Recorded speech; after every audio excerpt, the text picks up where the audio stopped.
Chapter 559. To some extent, before Wang Tianzong officially broke through, Li Tianlan could be said to be the person who knew the combat power of the Chosen One best. His sword intent was already in the most perfect state.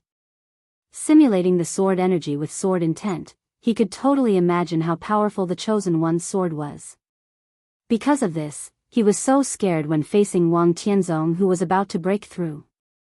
The suffocating pressure was like a shadow covering the whole sky. There was no light, only the deepest darkness and majesty. In this state, Wang Tianzong's every move made him extremely nervous. Li Tianlan had long known that the master of Samsara Palace had a sword move. That was the strongest trump card of the Samsara Palace. Li Tianlan had also estimated the power of this sword move, and the conclusion was very clear. The power of this sword move should be roughly between the peak of the Invincible Realm and the half-step Supreme Master. Only in this way could the whole dark world be afraid. But he did not expect that he still underestimated this sword move.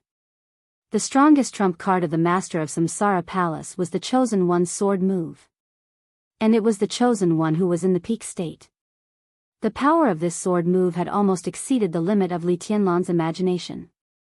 No matter how amazing the power of the void divine weapon emitting colorful light was, no matter how amazing the sword formation created by the Chosen One was, the Master of Samsara Palace had to pay a price for this sword move. Putting Wang Tianzong aside, you certainly can't bear this sword move.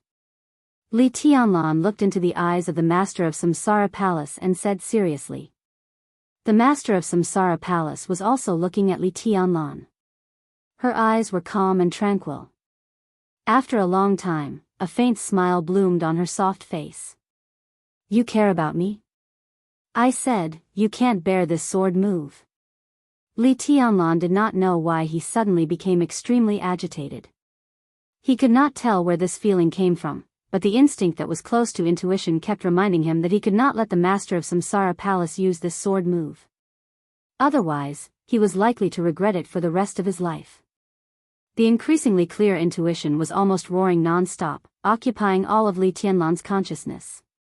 His heart was beating wildly, and the worry and fear in his subconscious completely surged out, so much so that he forgot to respect the Master of Samsara Palace.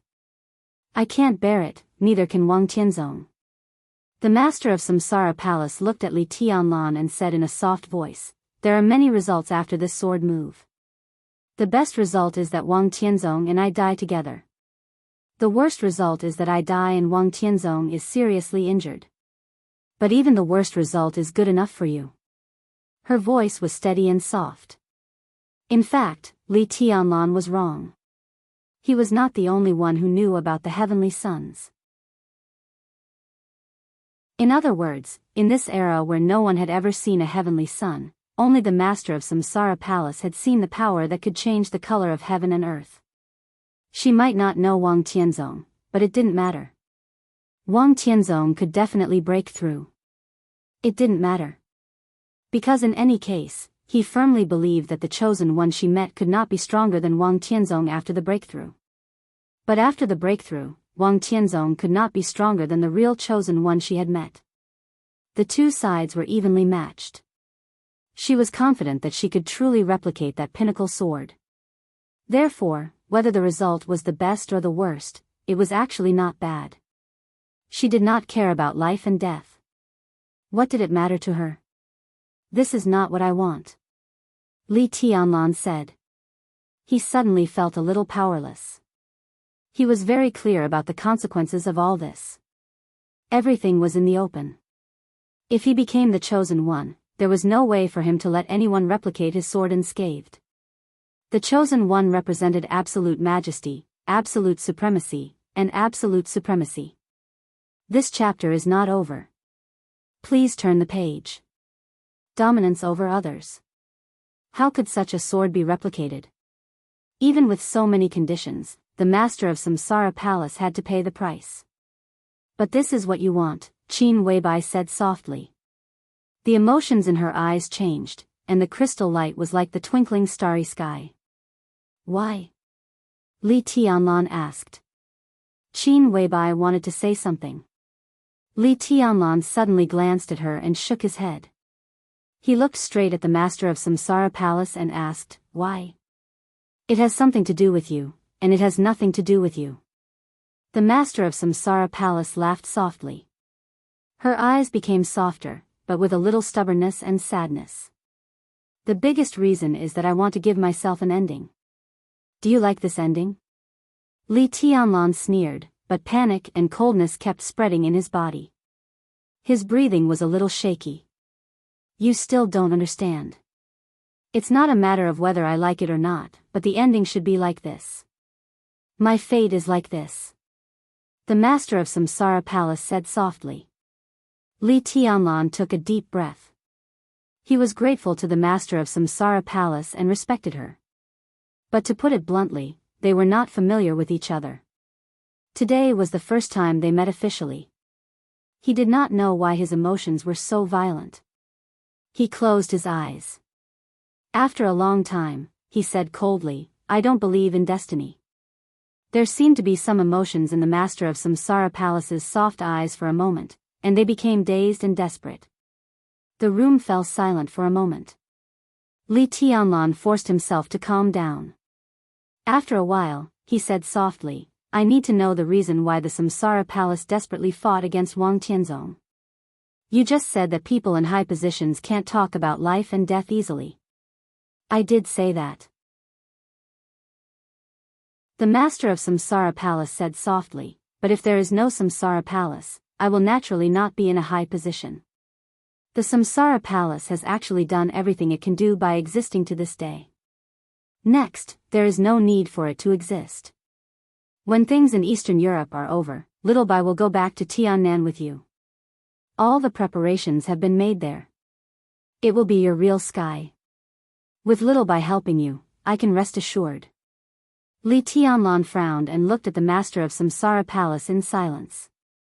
"The chaos in Eastern Europe was caused by the Samsara Palace, so I have always been able to grasp the general direction of the chaos. Tianlan, now you have done everything you should do. Wang Tianzong's breakthrough is not what you should care about. The final battle is also not your business. All grievances will be settled in the final battle. As for the future, it will be a new era.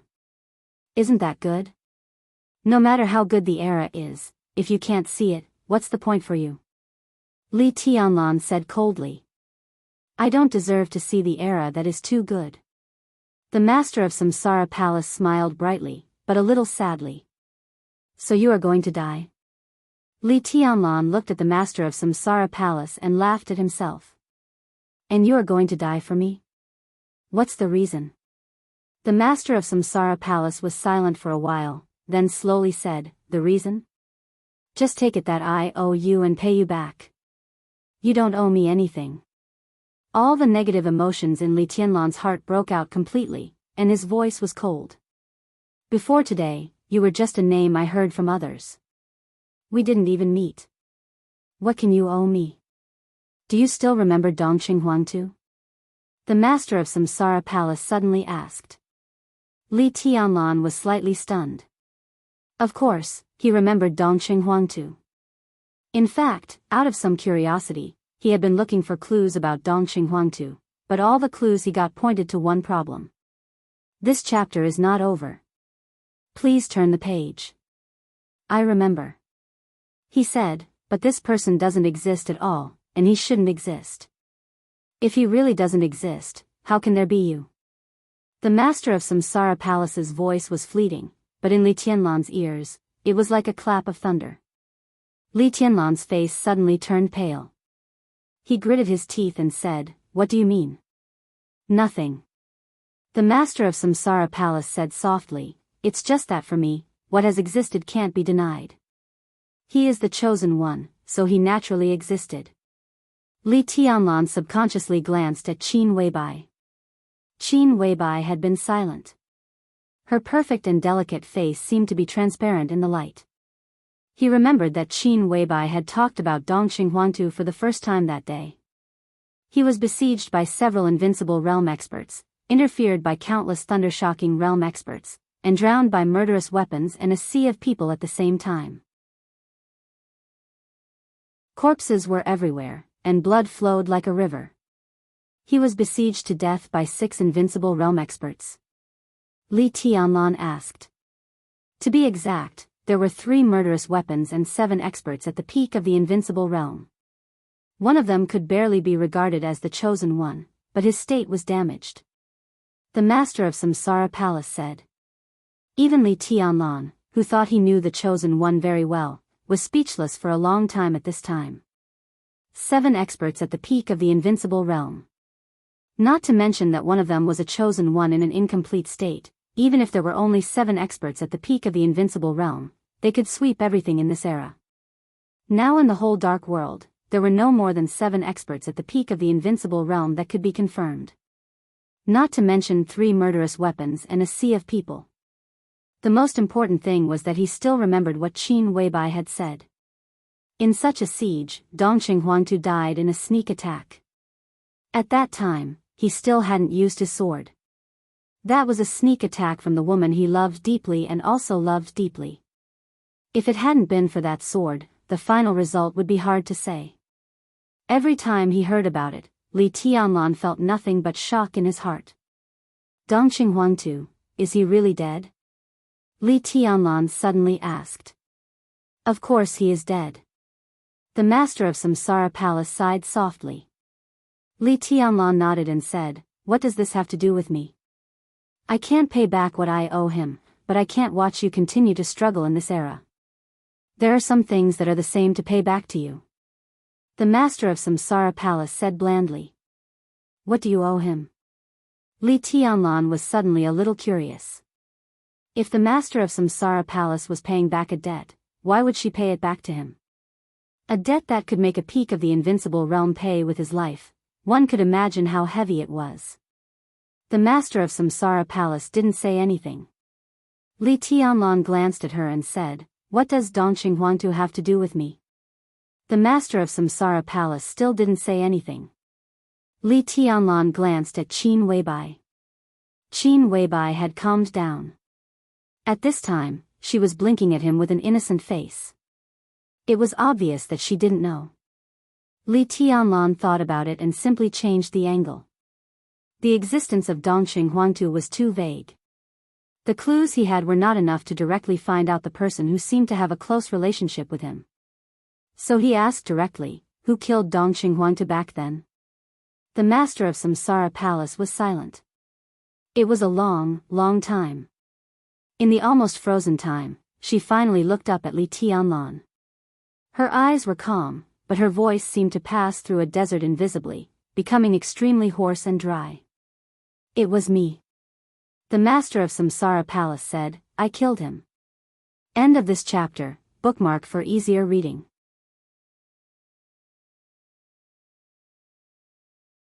Chapter 560. The candlelight flickered in the darkness. This was an almost spacious hall. The dim light of the candlelight flickered slightly. Where the light converged, a brand new statue of God stood there, bathed in the subtle light, looking at the surrounding darkness with a face full of pity. An old man in a white robe knelt in front of the statue and prayed devoutly. The darkness was deep, the candlelight was weak, and the prayers were silent. The whole hall seemed to have been completely frozen. The windows in the hall were open. The clear but extremely strange sound of waves came over, with the sound of countless pieces of ice colliding with each other. The ice wind in the depths of the Arctic Ocean whistled into the hall. The candlelight began to tremble, and the light and shadows in the hall were constantly turbulent. The whole hall seemed to be filled with an uneasy aura. The statue of God was still compassionate. The old man was still silent. Mellad looked at the old man in front of the statue. His expression was calm, but his heart was beating faster and faster. Another gust of cold wind whistled past, piercingly cold like a knife. The curtains in the hall were blown up. In the shrill sound of the wind, the candlelight in the hall began to spread. The faint flames seemed to be burning out of thin air. Bits of light were scattered in every corner of the hall, extremely soft. The old man opened his eyes, and his voice was strangely soft and low. The eyes of God are watching here, and the light is about to come. He raised his hands slightly. The candlelight in the whole hall burned more and more vigorously. The dim yellow light brought by countless remaining candles gradually turned white, so pure that it was almost dazzling. But these are all fake. Mellad looked at the old man in front of him and said calmly, "What God created is naturally true." The old man said with a smile. Mellad's body tensed up, as if he was facing a formidable enemy. In the entire Vatican, only one person was qualified to wear a white robe, and only one person was qualified to wear a white dress. The latter was the Holy Virgin. And the former was the Pope. Only the Pope. No one could have imagined that after they had no choice but to withdraw from Recchi City, the Vatican, which was already badly battered, did not take advantage of the situation to withdraw from Eastern Europe. Instead, the Pope came in person. Obviously, the Pope was not willing to give up the interests of Eastern Europe. "Who the hell are you?" The Pope walked casually in the vast hall, and his tone was also careless. "Mellad, I need an explanation for all this.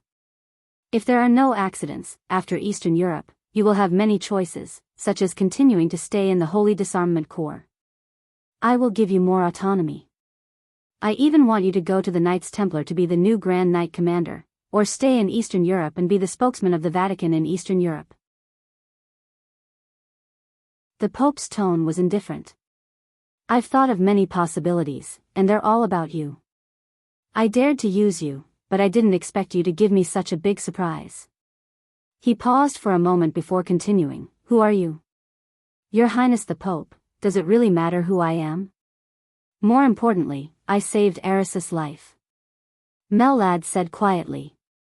On the night of the trial day, he had saved Arsis in the most impossible situation, and his hidden strength had also been completely exposed. This news could not be hidden at all. However, Mellad had finally brought Arsis back to the secret base of the Vatican. For him, the exposure of his identity was no longer a big deal. The most important thing was that with the exposure of his identity, some plans that had been quietly changed had to be carried out by him. For example, convincing the Pope. In fact, if you hadn't hidden your strength and joined forces with Arsis, the situation might not have been like this. The Pope said with a pleasant expression, "You betrayed the glory of God and brought great losses to the Vatican." "Why?" Mellad was silent for a while, then shook his head with a wry smile. "Betrayal is a sin," the Pope said slowly, "but God is merciful. He will forgive your sin and allow you to enter the kingdom of God. Go repent, Mellad." In the flickering candlelight, he snapped his fingers. An incomparably huge sense of crisis suddenly permeated. If this chapter is not over, please turn the page. The bottom of the abyss enveloped Mellad. Deadly danger came at him from all directions. He subconsciously began to step back. Ah, ah, ah, ah. A roar that was close to madness suddenly cut through the night sky. The entire palace shook violently from the roar. All the light in the hall shattered in an instant. Mellad suddenly opened his eyes. The Pope was standing not far from him. The flickering candlelight was still there, but it was much smaller.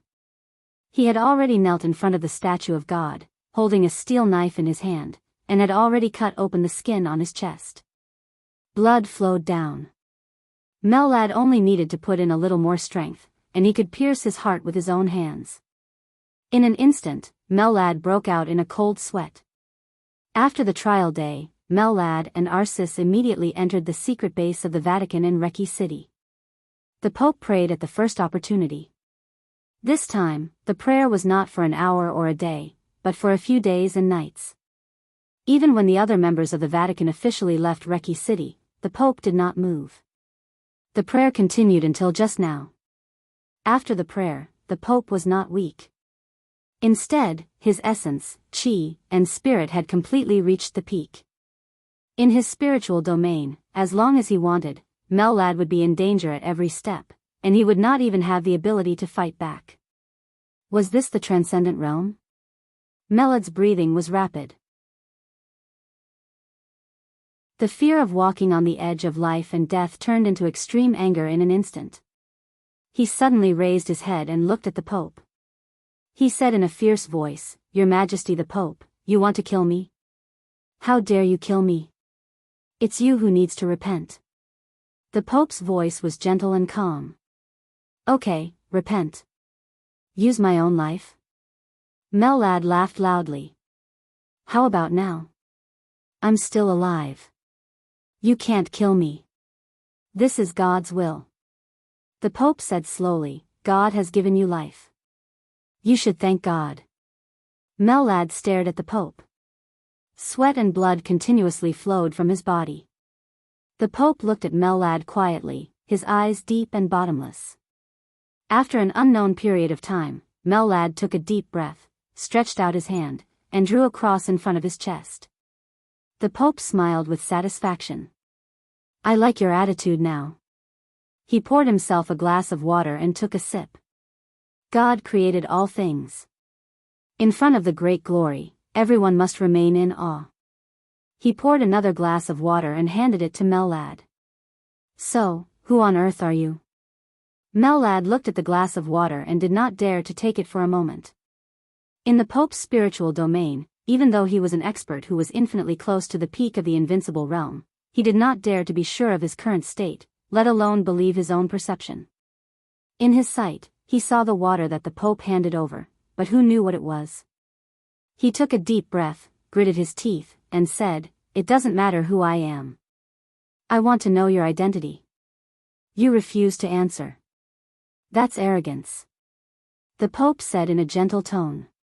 Arrogance was a sin. Mellad hesitated for a moment and said slowly, I'm a follower.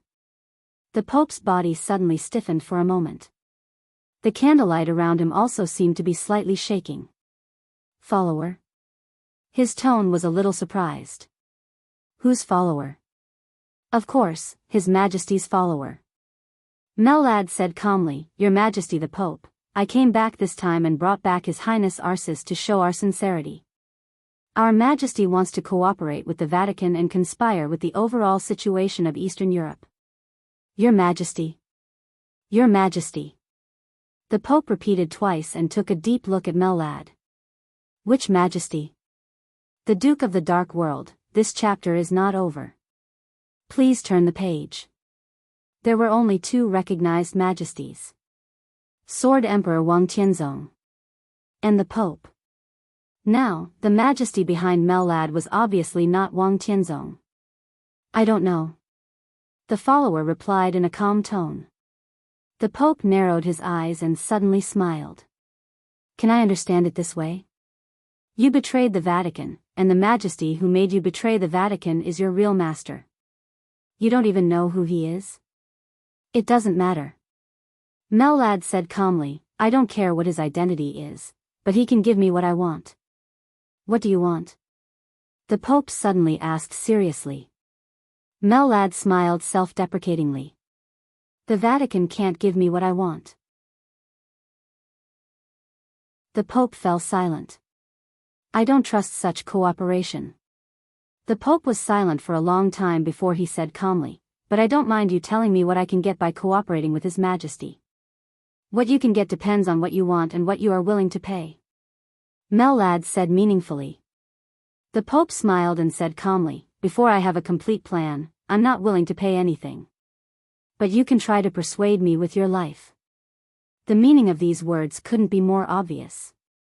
Mellad was in the Pope's territory and could only be controlled by the Pope. If the cooperation today failed, Mellad naturally couldn't live. Mellad thought about it seriously and said calmly, His Majesty can give you the theocracy that the Vatican has always wanted. He said calmly, the theocracy of the whole of Eastern Europe, the Eastern Church, has been destroyed. The faith of all the people in Snow Country and even the 5 countries in Eastern Europe can be given to you. Given? The Pope laughed. His laughter was extremely cold. How arrogant. In this world, except for the great God, no one is qualified to give me anything. Then let's change the words. Mellad said casually, deal. His Majesty can give you the theocracy that you want the most. The Pope leaned against the sofa and said slowly, Why does His Majesty think that he can give me these things? He looked at Mellad and said meaningfully, The 5 countries in Eastern Europe are Li Tianlan's world. Up until now, no one can deny this. Mellad nodded. The 5 countries in Eastern Europe do belong to Li Tianlan. But sometimes, in sensitive times, the direction of the 5 countries in Eastern Europe is decided by Zhongzhou State. Zhongzhou State, the Pope muttered to himself thoughtfully. As for Snow Country, the Vatican's roots in Snow Country are not shallow. When the general situation is settled, His Majesty will naturally help from behind and let the entire Vatican be unimpeded in Snow Country. Mellad continued. The Pope looked at Mellad, and his eyes became calmer and calmer. Mellad hesitated for a moment and said slowly, Your Majesty, if you agree to cooperate with us, we can show enough sincerity now. Sincerity? The Pope gently raised the corner of his mouth. For example? The Polar Ground Alliance. Mellad said calmly, If you are willing, the entire Polar Ground Alliance will be our sincerity to the Vatican. The Pope's body suddenly shook for a moment. If you are willing, maybe we should change places now. Mellad said lightly. Where? The Pope narrowed his eyes and finally became serious. Mormons. The Pope lowered his head and thought for a long time. Then he slowly said, If we can cooperate, what do you want? In the darkness, Mellad laughed and made threatening gestures. He looked at the Pope and calmly put forward his request. We want the Knights Templars. End of this chapter, bookmark for easier reading.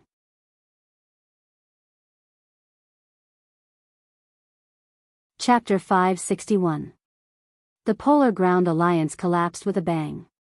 But this super dark force, which used to dominate Eastern Europe and could be called the most bloated organization, still had unimaginable interests within it, even today, after 2 of the 4 major families in Eastern Europe were destroyed and the other 2 changed their positions.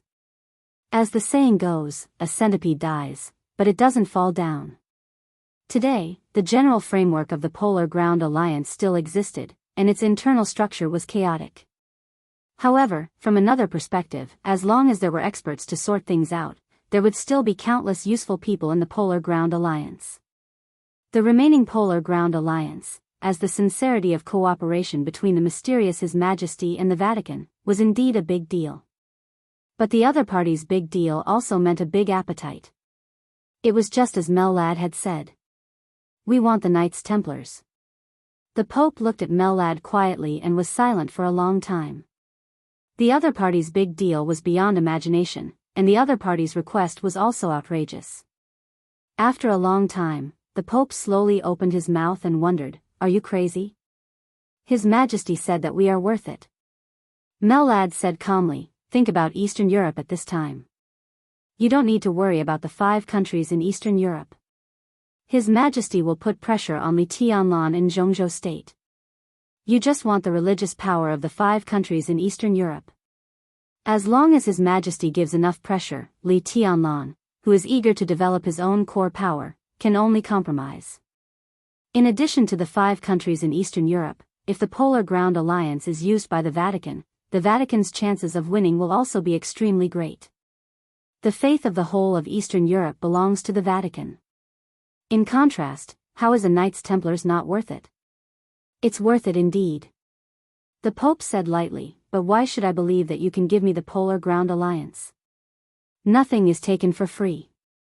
Mellad paused, and a very strange light flashed in his eyes. If the Vatican wants to get the Polar Ground Alliance, it needs to do something. For example? The Pope asked with great interest. The current Polar Ground Alliance, with the destruction of the Violet and Morton families, the Qin clan and Rekvia's change of position, is extremely chaotic internally, but in fact, Snow Country has occupied a great advantage, and everyone can see this. The Pope nodded. There were almost no powerful countries in Eastern Europe.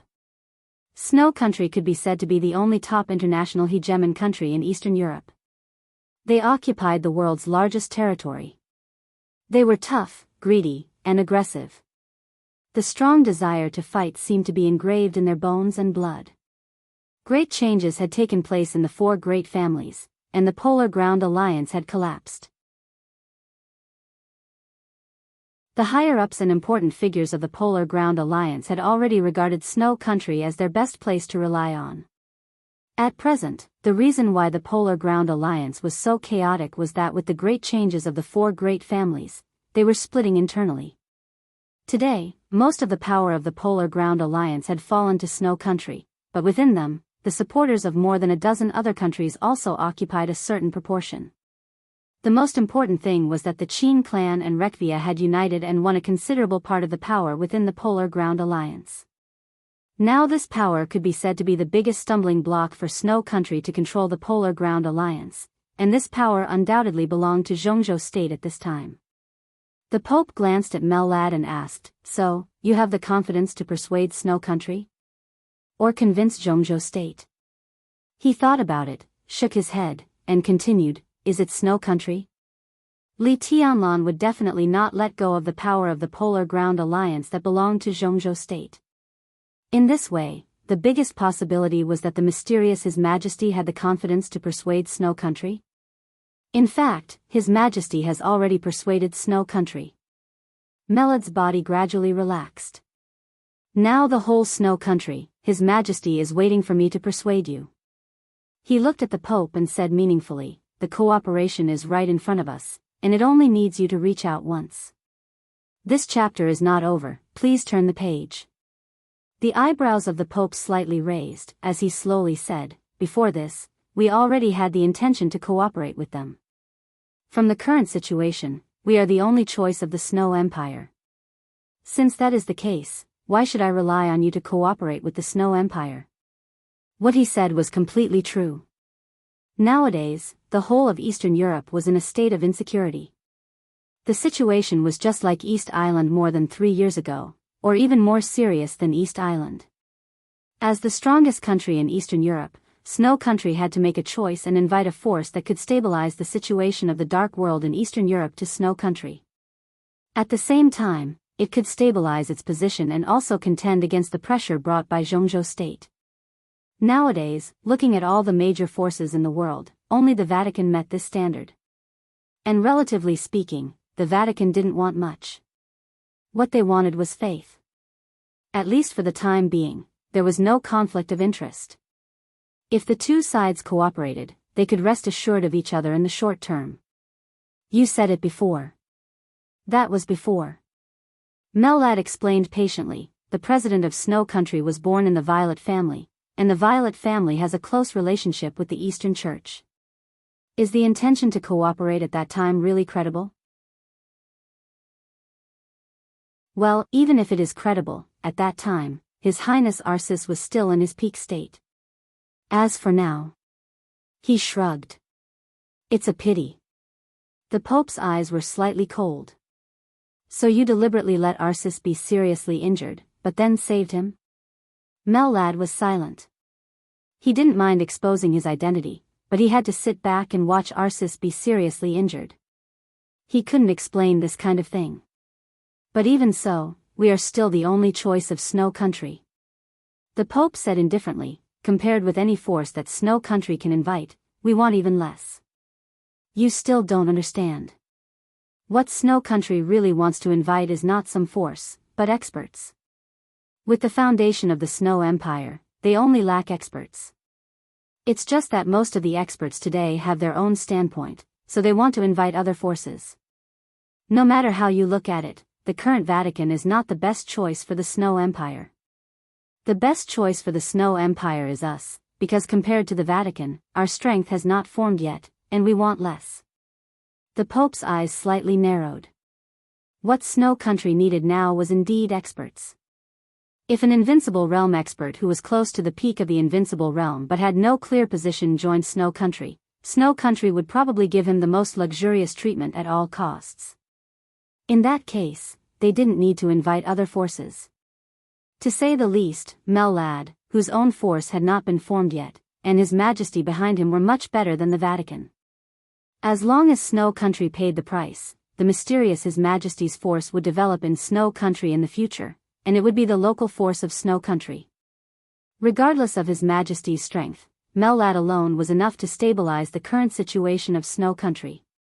But now His Majesty wanted to use Snow Country to exchange for Knights Templars. Obviously, compared with Snow Country, whose strength was intertwined and entangled, His Majesty, whose own foundation was insufficient, didn't want to be involved in the current cooperation and future game with Snow Country. He didn't have the confidence to participate, but the Vatican had the confidence. The weight of Knights Templars they wanted was naturally not as great as that of the whole Snow Country. But Knights Templars was a relatively young force in the Dark World. Its organization was simple, and its core was clear at a glance. Besides, it had Melad's qualifications in the Holy Disarmament Corps.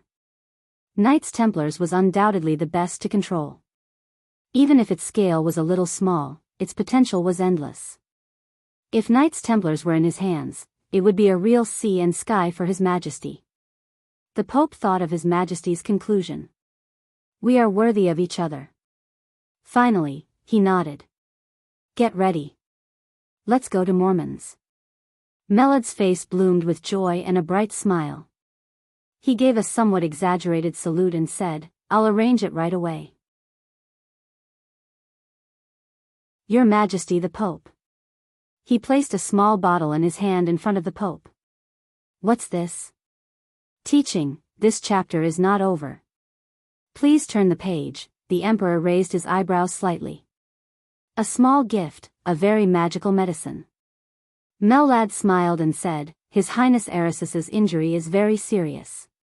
But if the Vatican wants to completely control the Polar Ground Alliance, I'm afraid there will be a conflict with the power of Zhongzhou State.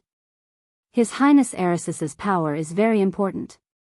This medicine can't make him return to his peak state, but within about 12 hours after taking the medicine, it can make him recover at least half of his combat capability. The only drawback is that the period of weakness is very long, very long.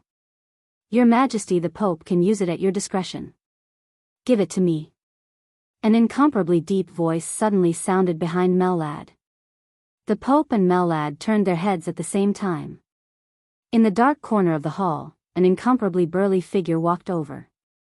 His figure was steady, but as he moved forward, the candlelight in the room began to shake slightly.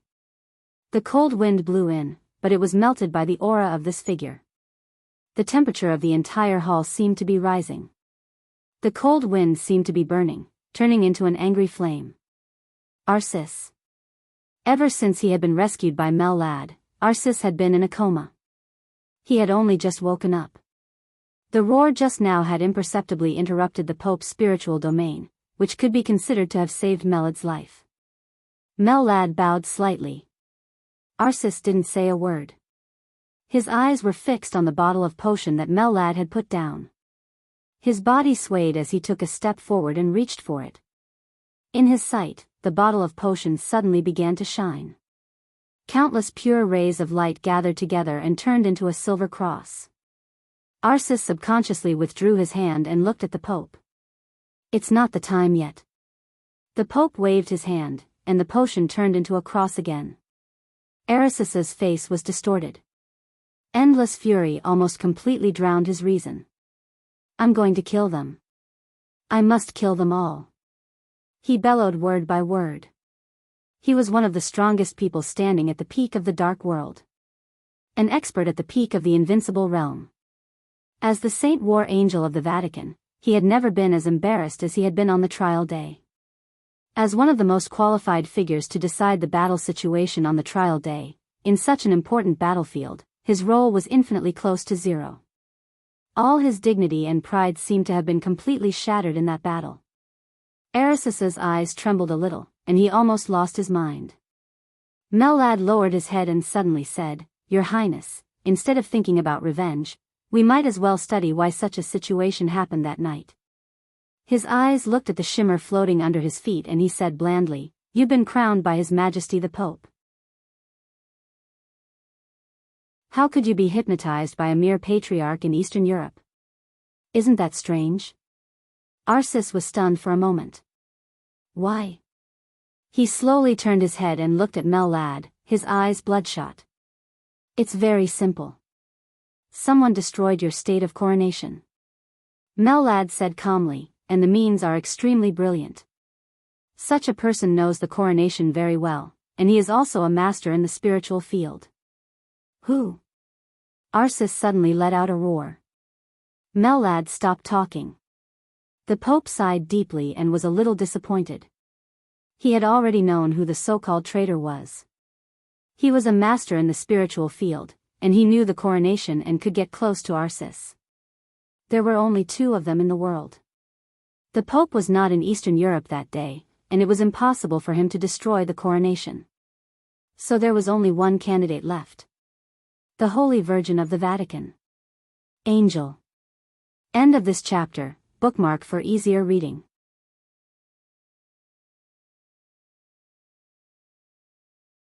Chapter 562. It was completely quiet in the hall. Just like the depressing atmosphere before a storm, Arcis suddenly became incomparably quiet. The Pope was quiet and silent, like a statue. Mellad stared at the glimmer on the floor, as if he was lost in thought. Arcis stood there motionless, as if he was stunned. After an unknown period of time, the Pope glanced at Mellad with a deep look in his eyes. Mellad didn't say much, but he said a lot. He didn't try to sow discord. But after telling the truth without batting an eyelid, the Vatican, especially the Pope, had to do something. That was the truth. The coronation of the Pope could greatly improve the will of the person being crowned. In such a state, Arcis's will would be extremely focused from beginning to end. In the case of absolute focus, his reaction, speed, and even strength would be slightly improved.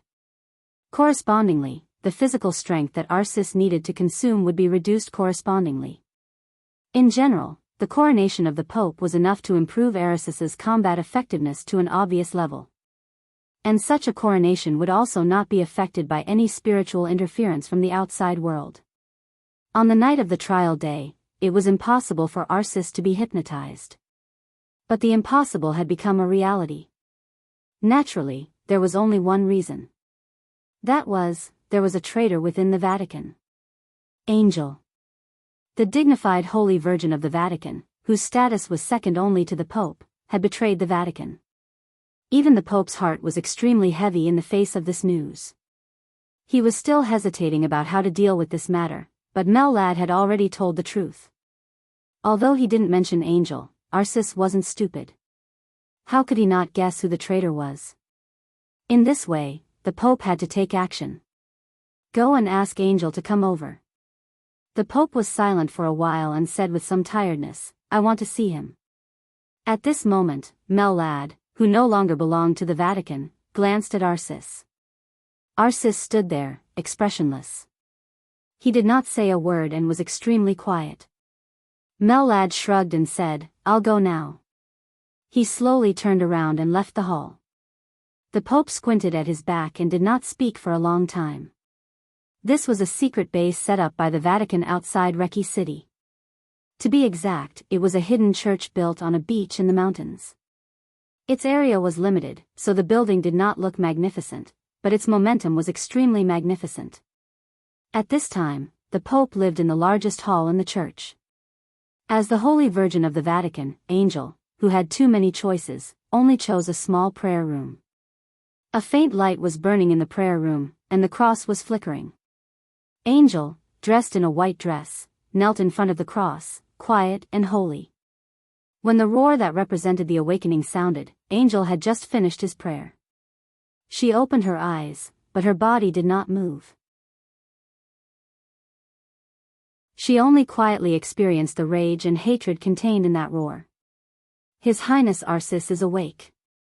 A strange voice rang out behind Angel. The voice was very soft, but it was extremely cold. It was extremely uncomfortable to listen to it.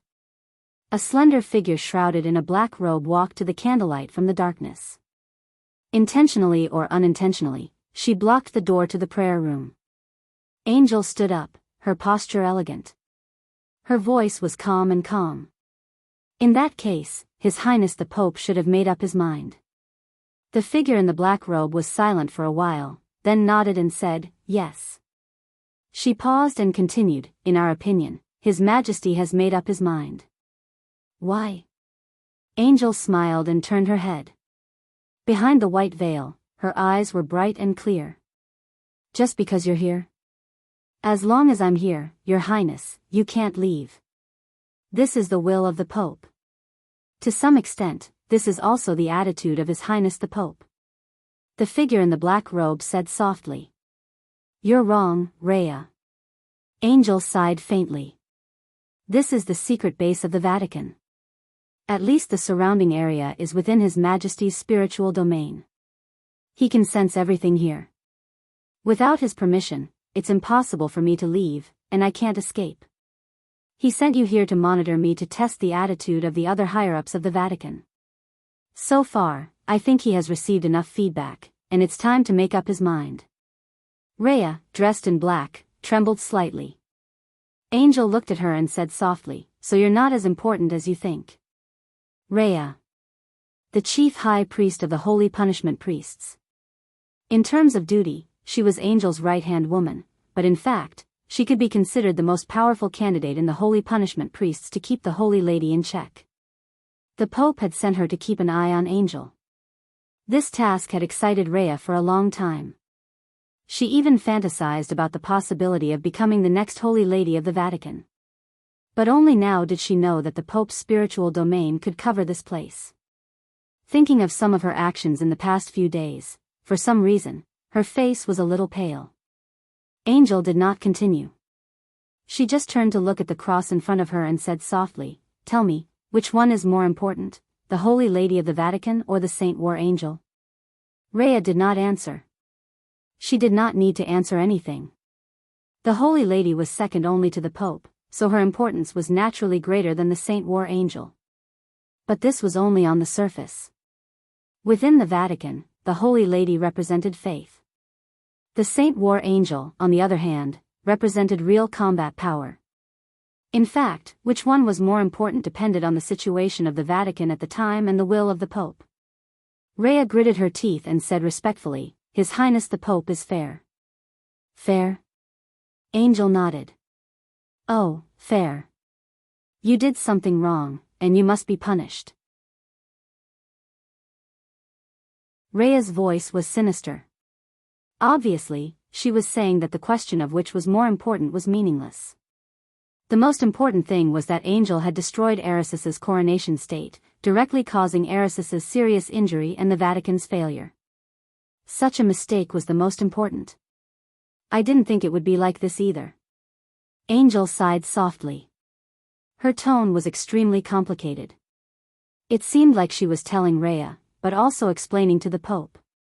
This was the first time Angel had explained since the trial day. Although the Pope was not in front of her, he was in his spiritual domain. Angel believed that he could hear everything here. Why? In a trance, there seemed to be another voice, extremely far away. Then Rhea's voice came. Unexpected? What were you thinking at the time, Your Highness? It's meaningless to talk about it. Angel smiled self-deprecatingly. Even from our current standpoint, it's no good for us to fall out with Li Tianlan. His Majesty and Arsis both saw the huge benefits of Europe after Rothschild lost its leader. Such benefits could even make them give up Eastern Europe. But in fact, with the relationship between Rothschild and the Wang family of Beihai, even if Wang Tianzong didn't show up that day, would Li Tianlan really dare to kill them? To say the least, even if Paul and King Tong died, Li Tianlan and Zhongzhou state would not be willing to make a wedding dress for the Vatican. If Arsis succeeded that night, Li Tianlan would definitely fall out with him as soon as possible. At that time, it would be a problem whether the Vatican could go out of Eastern Europe or not. This problem had been mentioned on the night of the trial day. But it was not recognized by the Pope and Arsis.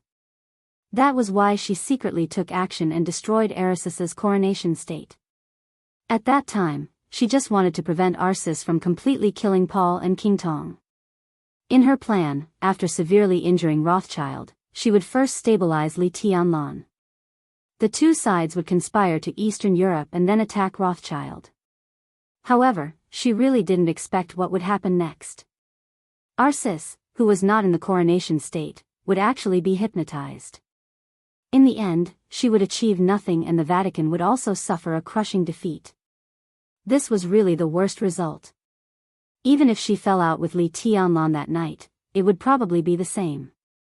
I'm afraid it's more than that, isn't it? Melad's voice suddenly sounded from outside the door. I think the main reason is that your highness doesn't want to be enemies with Zhongzhou state. Your past is there, and so is your deep love. It's in a certain assassin.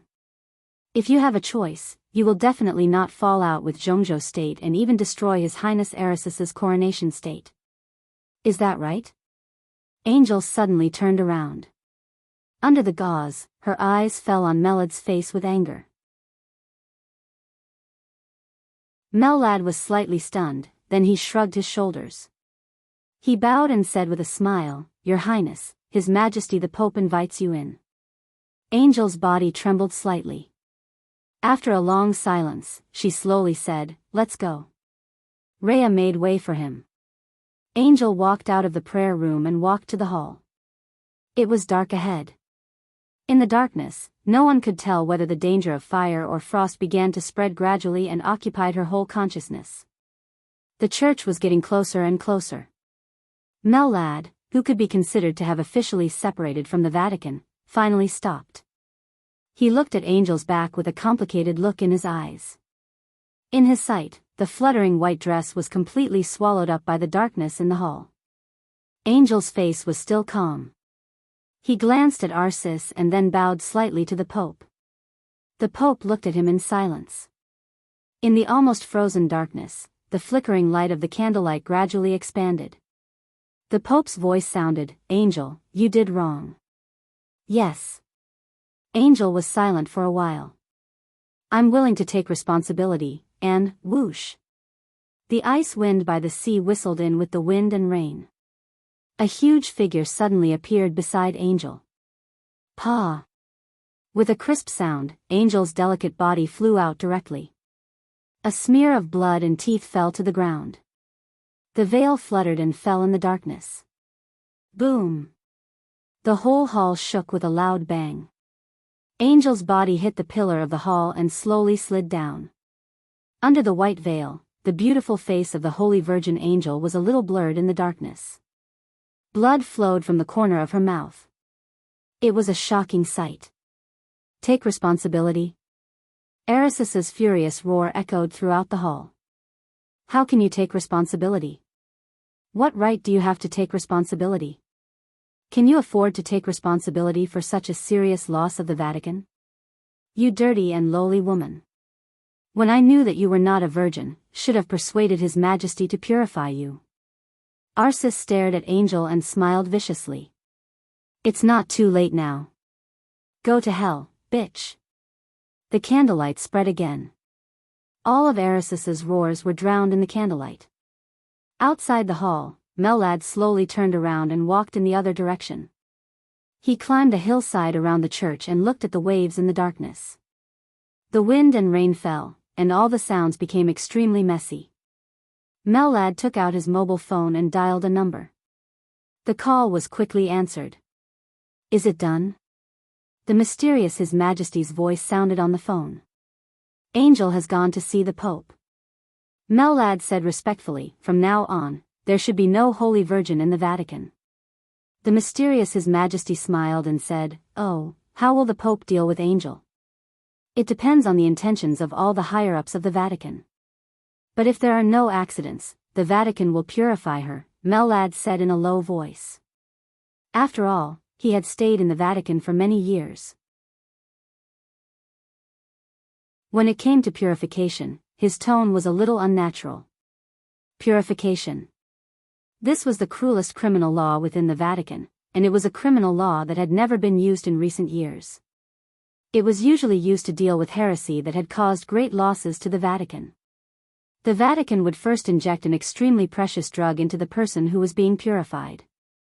This drug would not have any direct increase in combat power, but it could make the injected person's spirit unprecedentedly concentrated, and his spirit was absolutely concentrated. This also meant that the other party would always be awake, and his body would become extremely sensitive to external pain. Then the saint warriors would tie the other party to the cross, light the fire, and burn the body. The purified heresy would always be in the most sober state and would be burned alive when his perception was extremely sensitive. This was purification.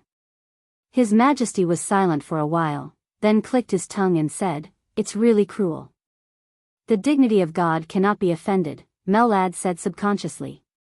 He shook his head self-deprecatingly and said softly, Your Majesty, I don't understand why you are targeting Her Highness Angel. If I hadn't exposed her tonight, the Pope might not have made up his mind to purify Angel. You can't bear it? His Majesty's voice was a little playful. Mellad shook his head. No, it's just, he gave a wry smile and didn't say anything in the end. I'm not targeting her. In fact, if I ascend to the peak of the dark world in the future, the Vatican will definitely be one of my most troublesome opponents. From this point of view, it's actually not a bad thing for Angel to control the Holy Punishment Priest group. She's a very kind woman, and it can even be said that she's simple. She deserves the title of Holy Virgin. I have a good impression of her. With her existence, we will have less trouble in the future. After all, with her character, she won't cultivate too many troublesome fanatics. His Majesty's tone was a little emotional. But these are all things that need to be considered in the future. Now, how can I care about the future? I must solve the trouble in front of me. It's very troublesome and also very important. What trouble? Mellad said subconsciously. Tell me, if Li Tianlan leaves Eastern Europe, who is the most qualified to take over Li Tianlan's position? His Majesty suddenly asked. Mellad was silent for a moment subconsciously. His Majesty had already given the answer. It can only be tribulation. Don't underestimate tribulation. In Eastern Europe, not only me, but everyone else can't do anything. Jiang Shangyu can't beat him either. Sometimes, his deterrent power is no less than that of the peak of the invincible realm. He has to die. Only when he dies can everyone feel at ease. If Angel is purified, it's impossible for tribulation to remain indifferent. Mellad said, So to purify Angel, you want to get rid of tribulation with the help of the Vatican? I told you, didn't I? As I said, I have a grudge with Arcis. But in order to cooperate with the Vatican, I can only let you save his life. He saved his life, but it doesn't mean that he can live. I used the knife of the Vatican to get rid of tribulation, and I also used the sharp edge of tribulation to get rid of Arcis. Since we can cooperate with the Vatican, it's time for Arcis to die. His Majesty said calmly. This, Mellad hesitated for a moment. Can tribulation kill Arcis? Tribulation had a very high evaluation in the Dark World. He was the only assassin of the invincible realm in the Dark World. But on the Divine and Holy list, his evaluation was not high, and he didn't even enter the Divine list. Arcis, on the other hand, was a real expert at the peak of the invincible realm. Even if he was seriously injured, tribulation should not be his match. What's more, he had just left Arcis a bottle of potion that could temporarily restore most of his combat capability. I said, don't underestimate tribulation. His Majesty's voice was a little distant. At present, it only depends on whether he knows how to let go. All right. Mellad smiled bitterly. If tribulation is really lucky enough to kill Arcis, what about our cooperation with the Vatican? What cooperation? His Majesty's voice was full of innocence. Mellad suddenly felt that the ice wind between heaven and earth was really cold, cold to the bone. Conspiring with the overall situation of Eastern Europe is something that the Vatican and other superpowers are interested in. What does it have to do with me? His Majesty chuckled. Look at the current Samsara Palace.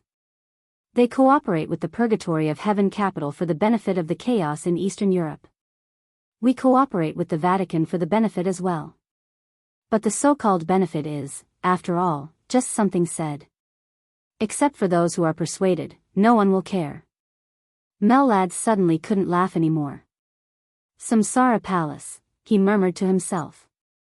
What Samsara Palace wants is a new era. She doesn't care about the benefit of Eastern Europe. It doesn't matter who she gives it to. His Majesty said. What about you? Mellad asked. Me? His Majesty laughed. Why don't you understand? What I really want is Knights Templar. Now he had more than one invincible realm expert around him. But strictly speaking, the relationship between the two sides was not the kind of relationship that could be completely trusted. His Majesty had no so-called foundation or heritage, so what he really wanted was a foundation that could allow him to develop. There was such a foundation in Eastern Europe. But he couldn't take away the 5 countries in Eastern Europe. He couldn't take Snow Country. As for the territories outside Snow Country and the 5 countries in Eastern Europe, they were also entangled.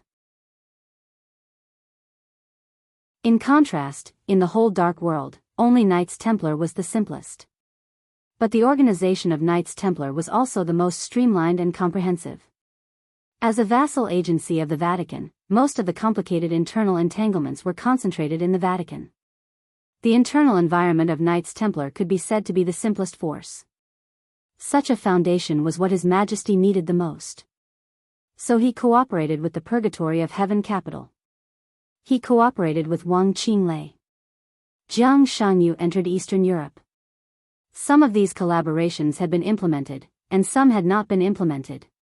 But it didn't matter, because even if these were just cooperation intentions, they could become bargaining chips in his hands. He used these bargaining chips to persuade Snow Country. Then Mellad exposed his strength and persuaded the Vatican. Snow Country cooperated with the Vatican, and His Majesty would also cooperate with the Vatican. In this way, the Vatican got Snow Country and the broken but still bloated Polar Ground Alliance. But His Majesty got the entire Knights Templar. Mellad suddenly felt that something was wrong. The cooperation this time was simple and vague. Snow Country paid most of the power of the Polar Ground Alliance for this. And the Vatican paid Knights Templar for this. Then what did His Majesty pay? His Majesty finally, it seemed that he paid some saliva. And it was Mellad who paid the saliva to persuade the Vatican. He held his mobile phone and was silent for a long time. Then he said seriously, "Your Majesty, does this count as getting something for nothing?"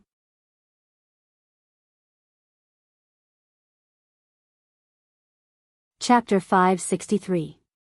On the second day after Li Huaqing arrived in Reki City, the atmosphere in the whole city became extremely subtle. The excitement of the people welcoming the friends from Zhongzhou State gradually subsided. The media, which had been singing praises for a whole day yesterday, began to analyze the huge business opportunities and economic effects brought to Wulan State and even the whole of Eastern Europe after the close connection between Zhongzhou State and Wulan State. The major media openly described the welcome dinner held for Zhongzhou State as the top summit in Eastern Europe and Zhongzhou State.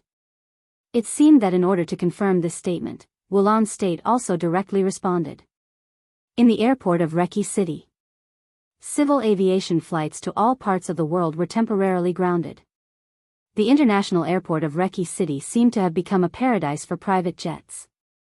From Li Huaqing's arrival until noon the next day, one private jet after another landed in the international airport of Reki City. It could be said that there was an endless stream of them. The patriarchs of the wealthy families in Eastern Europe who could stand on the stage gathered in Reki City. They did not come alone. Each of them brought a professional negotiating team and prepared detailed plans in advance. Top bodyguards, business elites, and wealthy families kept pouring out of the airport. As soon as they arrived in Reki City, they used all their connections to ask for a meeting with the delegation members of Zhongzhou State. Some of the wealthy families had roughly the same intention of cooperation with Zhongzhou State. Before they could see the distinguished guests of Zhongzhou State, they had become competitors with each other and even had several conflicts. However, no matter how they fought with each other, when it came to Zhongzhou State, everyone behaved extremely meekly. These people who stood at the top of Eastern Europe were undoubtedly the ones who could really see the current situation clearly. But they were all businessmen. They used the power of capital to do whatever they wanted in the world of capital. This was a world that was purer than the dark world to some extent. In the world of capitalists, there was no so-called hot-bloodedness or a sense of belonging to the country. What they wanted was only interests. Therefore, they knew that Zhongzhou State did not come to Eastern Europe for any cooperation at all. Its fundamental purpose was to plunder. But when the media sang praises of merits, these people were more enthusiastic than anyone else. Whether it was plunder or cooperation, for them, as long as it was beneficial, it was good. So in less than a day, Li Tianlan received countless gifts. There were all kinds of gifts. There were valuable ancient armors that had been collected by the big families for decades or even hundreds of years, famous swords used by famous generals in Eastern Europe, and some medals with great history. After knowing that Dongqing Rushi was by Li Tianlan's side, some extremely expensive gemstone jewelry were also sent by the big families. The top economic circle in Eastern Europe had always been extremely strange, or it could be said that it was a common problem in all capitalist countries. There were very few wealthy families at the top. For example, the former four families occupied most of the resources in Eastern Europe. With the benefit chain they created, some small wealthy families rose. The so-called prosperity in Eastern Europe was supported by the four families and many small families. As for some middle-level wealthy families, there was little room for them to develop in Eastern Europe. When many small wealthy families sent gifts to Li Tianlan, just by looking at the gift list, the approximate evaluation of professionals had already exceeded 9 figures. Li Tianlan could be said to have made a windfall. Li Tianlan did not stand on ceremony and accepted all the gifts. In fact, it had nothing to do with corruption. Behind each gift was a network in Eastern Europe. When many networks were intertwined, they became a network that could cover the whole of Eastern Europe, no matter how Zhongzhou State treated Li Tianlan now. This chapter is not over. Please turn the page. It was so subtle. At least in the future, the 5 countries in Eastern Europe would be Li Tianlan's world. Li Tianlan did not trust these small wealthy families, and these wealthy families did not trust Li Tianlan either. Accepting this gift was the first step in contact between the two sides. With a good start, all the exchanges in the future would naturally be able to gradually deepen. The Qin clan, which had now become the largest wealthy family in Eastern Europe, did not send any gifts. But Qin Dongqiao, the patriarch of the Qin clan, had already appeared in the Manlisai Hotel in Reki City early in the morning. The first person he looked for was Li Tianlan, not Li Huacheng. This also showed the attitude of the Qin clan to a certain extent. However, he seemed to have appeared a little too early. He arrived at the hotel at 5:00 in the morning. It was not until nearly 8:00 in the morning that Li Tianlan appeared in front of Qin Dongqiao. Li Tianlan looked a little tired, but his smile was still calm. He shook hands with Qin Dongqiao and sat down on the sofa. He seemed to be a little apologetic. He shook his head and said with a smile, "Mr. Qin, I'm sorry for the neglect."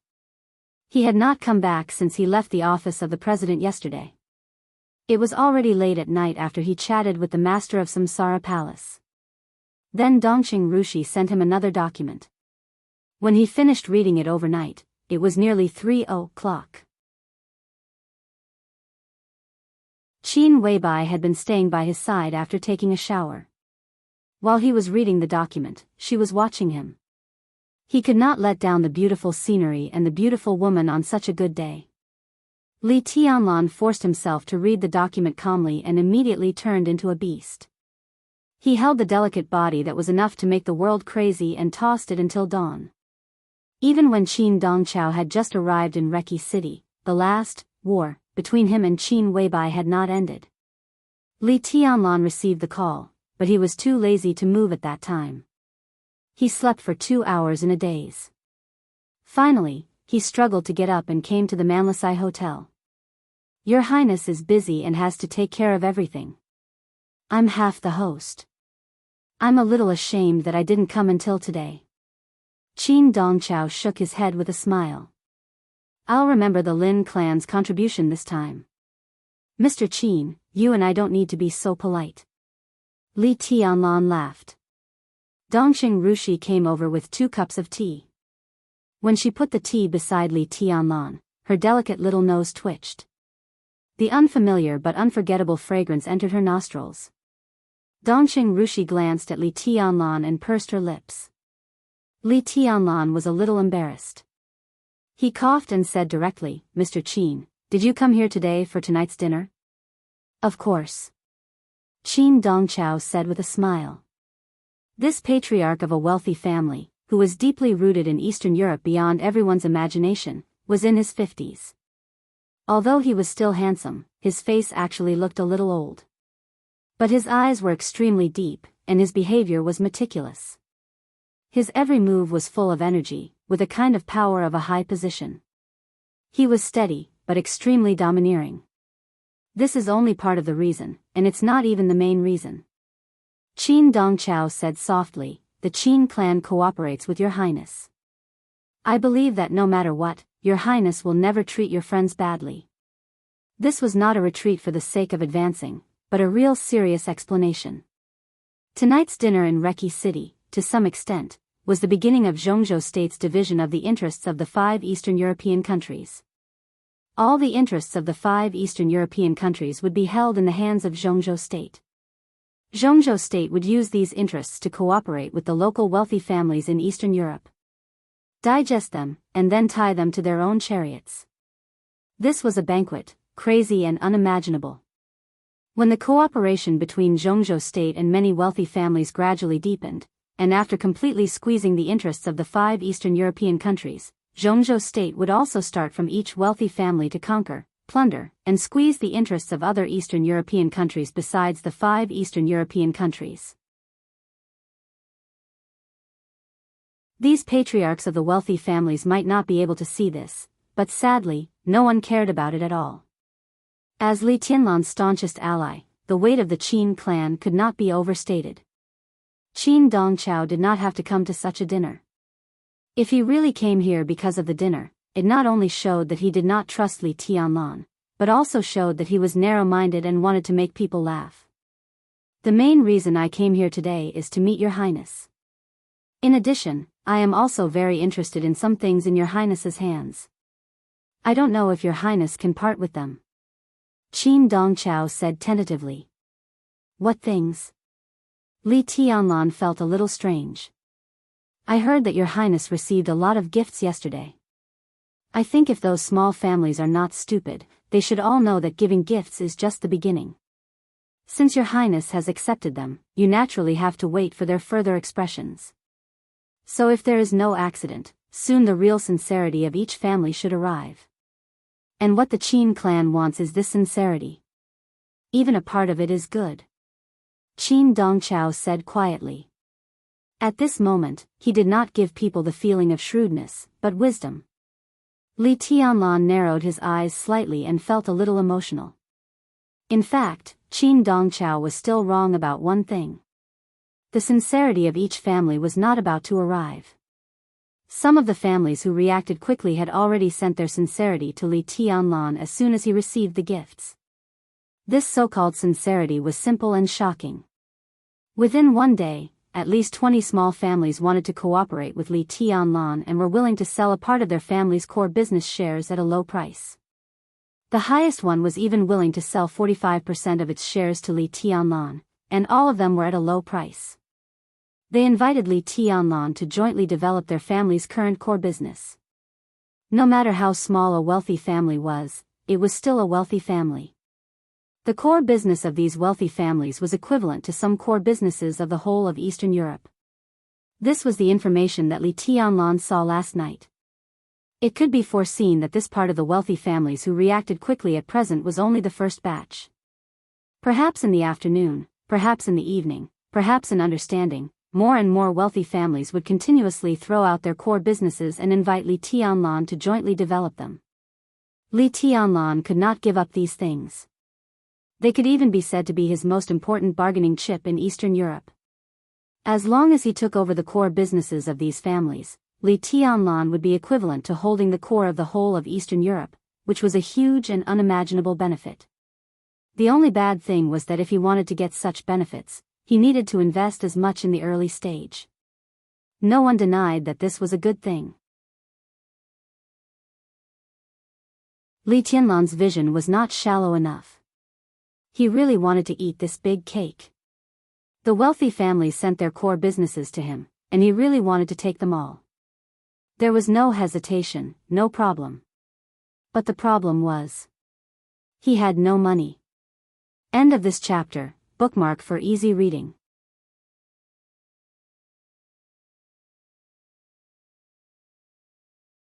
Chapter 564. Money was not everything. But it was impossible to do without money. In fact, strictly speaking, Li Tianlan and East Emperor Palace were not poor. Their main source of income came from the investment of the Flourishing Age Fund. This sounded a little mean, but no one who really knew the Flourishing Age Fund dared to say so. The economic strength of the forces invested by the Flourishing Age Fund depended entirely on the support of the Flourishing Age Fund, not the financial strength of the Flourishing Age Fund. What did it mean to be as rich as a country? Han Donglu, the boss of the Flourishing Age Fund, was probably really as rich as a country. For him, the so-called money was really just a string of numbers. When he was so rich, no matter how long the string of numbers was, it was even meaningless. Li Tianlan had received 2 investments from the Flourishing Age Fund for the establishment of East Emperor Palace.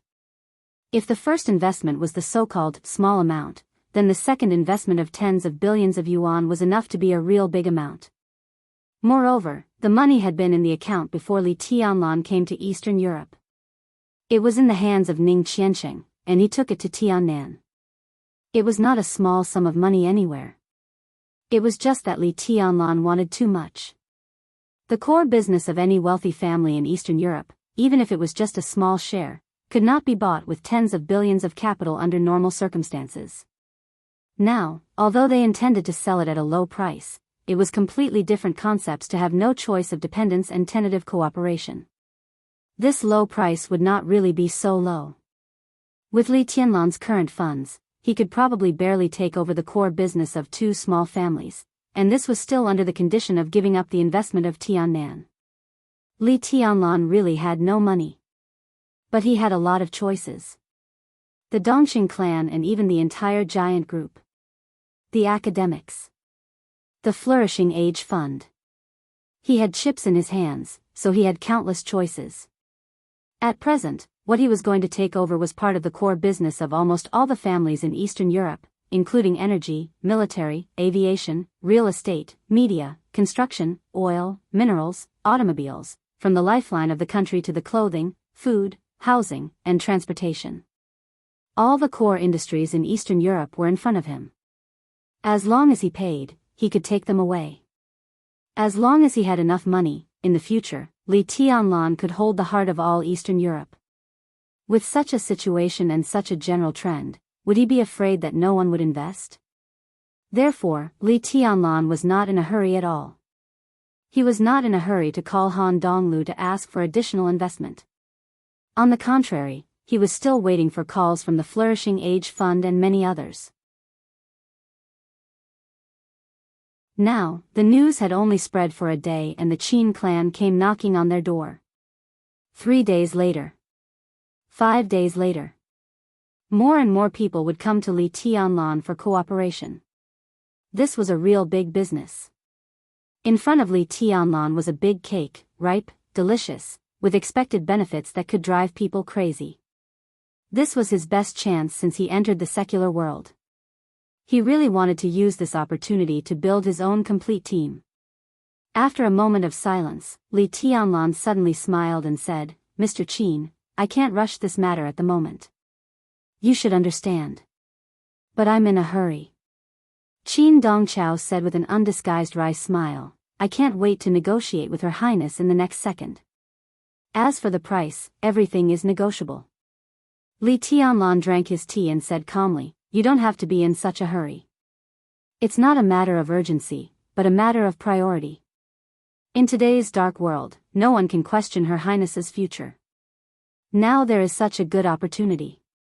Everyone understands that at this time, the first one to approach Her Highness is a friend. In the future, they will drink wine and eat meat. The last one to approach can only be a dog, who may not even be able to gnaw the bones hot." Qin Dongqiao was a little emotional. Compared with others, he undoubtedly knew more.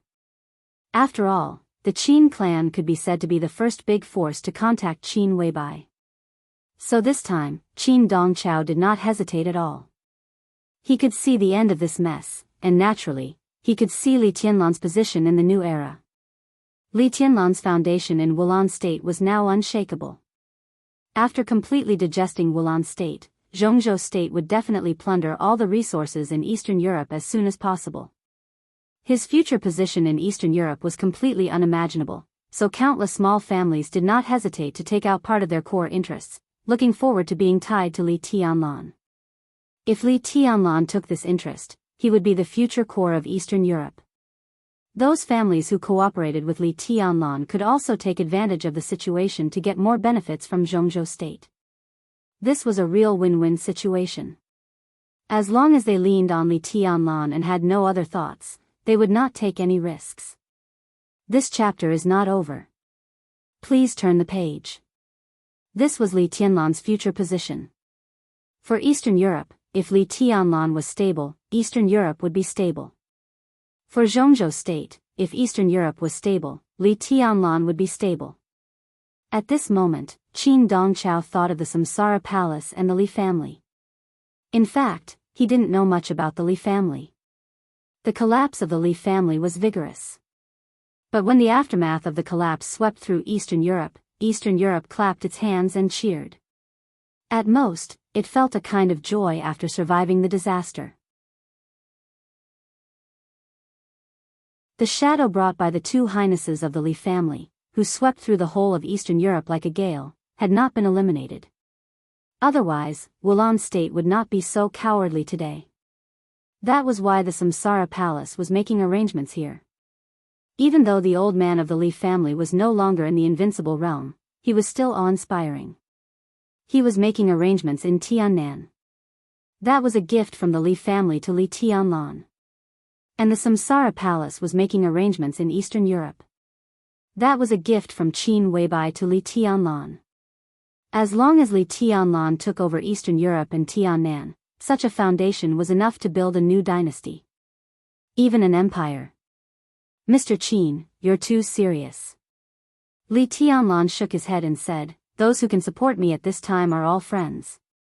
Qin Dongqiao smiled and said quietly, Your Highness, we don't have to be polite.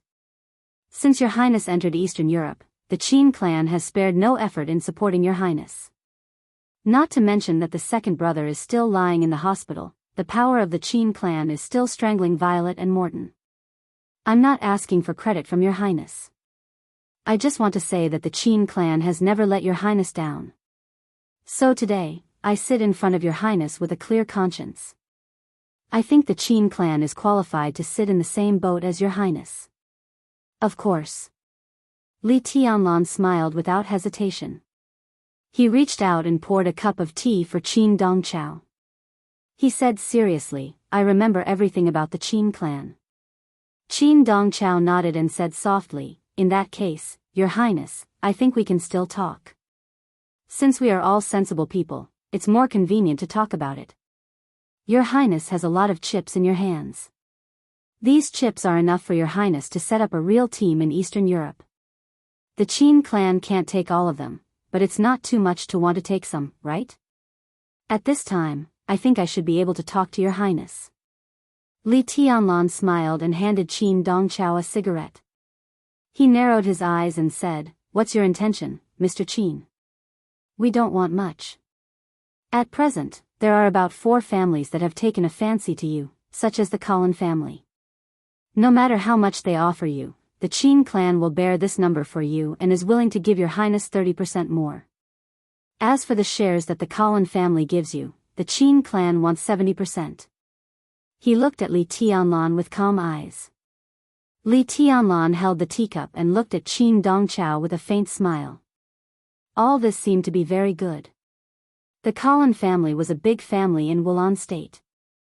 It could also be said to be one of the most powerful families in Wulan state except for Rekvia. In the agreement given to Li Tianlan, the Cullen family was willing to sell 30% of its shares to Li Tianlan. Their offer was 15 billion Zhongzhou dollars, and the details could be discussed later. This price was really low. If it was on a normal day, it was hard to say how many shares the Cullen family could buy with 15 billion Zhongzhou dollars. In fact, the Cullen family would not sell at all. Obviously, the Cullen family had great expectations for Li Tianlan's future and cooperation with Zhongzhou state. Now, according to the conditions of the Qin clan, Li Tianlan did not have to pay a penny. The Qin clan would pay the money and give him 30% more. What they wanted was only 70% of the 30% shares. If Li Tianlan operated well, it was equivalent to getting 10% of the Colin family's shares for nothing. It sounded like a bargain. But in fact, the Qin clan was mercilessly demanding an exorbitant price. Even if Li Tianlan did not pay, his status was there. If he wanted to find someone to pay for him, many people would be willing. After all, this was the core interest of countless core areas in Eastern Europe. Without Li Tianlan, the Colin family would not sell these things even if they were beaten to death. When the Qin clan gave money, they wanted to swallow 70% of Li Tianlan's interests. It was a beautiful dream, but how was it possible? However, Li Tianlan was not angry at what Qin Dongqiao had done. This was the attitude that a patriarch of a wealthy family should have. Friendship was friendship, but business was business. Li Tianlan suddenly had a mischievous idea. Qin Dongqiao wanted 70% of the shares. Li Tianlan simply wanted to be more outrageous. He wanted to say that he would only be given 10%. That was what he thought. Just as he was about to speak, the door of the living room was pushed open from the outside. A somewhat familiar voice sounded outside. "Ah. Does he live here? I don't think so. We should consider investing in Reki City. This chapter is not over. Please turn the page." A hotel. Qin Dongqiao and Li Tianlan looked at each other and looked back at the same time. In their sight, Dongqing Rushi came in with a man and a woman. They looked like a father and a daughter. Walking in the front was a thin middle-aged man. He looked around with his hands behind his back, and his eyes were deep and calm. Qin Dongqiao's face was gloomy. His heart also sank slightly. The middle-aged man nodded to Qin Dongqiao as a greeting, and then looked at Li Tianlan with a smile. "What are you talking about? What are you doing here?" Before Li Tianlan could speak, Qin Dongqiao had already asked coldly. The middle-aged man was stunned, and then he couldn't help laughing. "What do you mean, old Qin? You know that there is business here." "I'm not stupid. How can I not know?" Li Tianlan looked at the middle-aged man who came in, and his eyes lit up slightly. Then he looked at Qin Dongqiao and saw a touch of helplessness and embarrassment in his eyes. "Old Han is here. Sit down."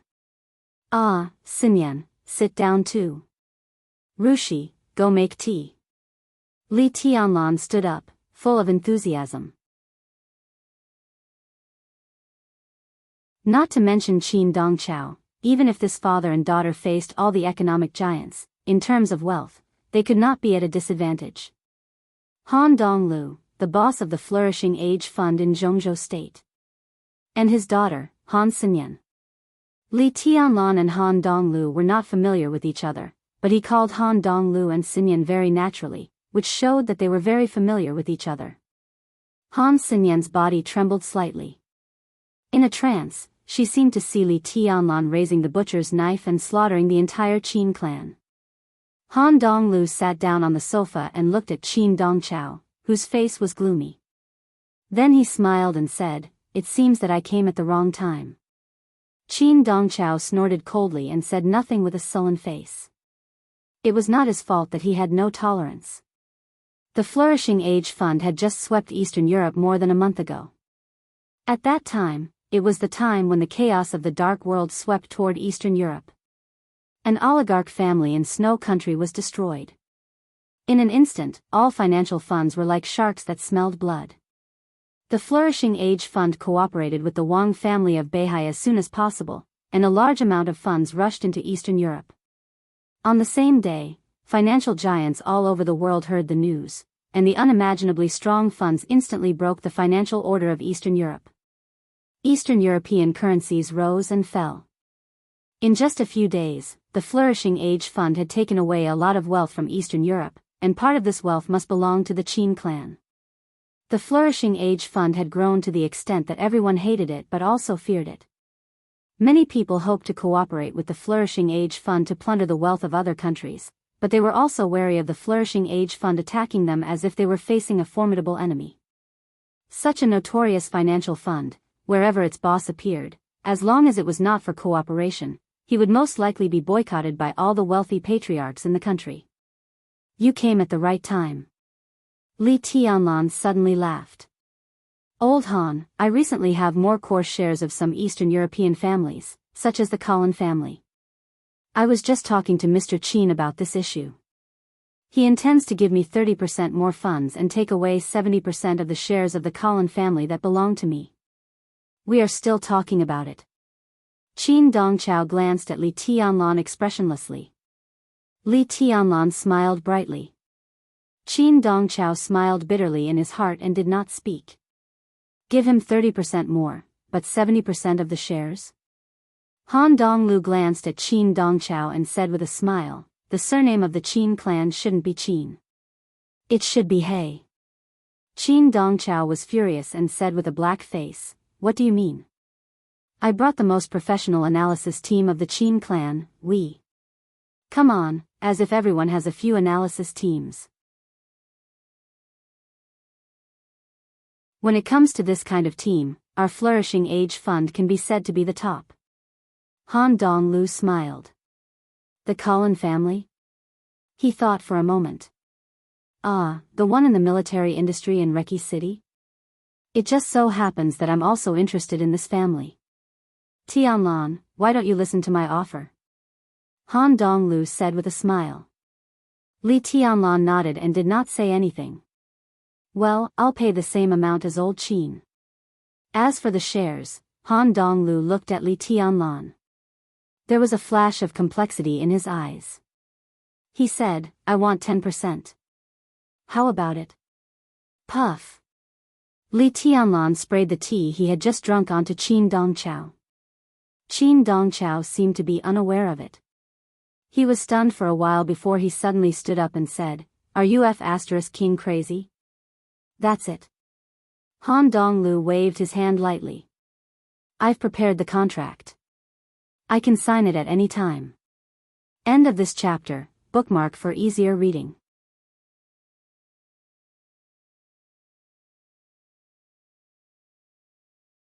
Chapter 565.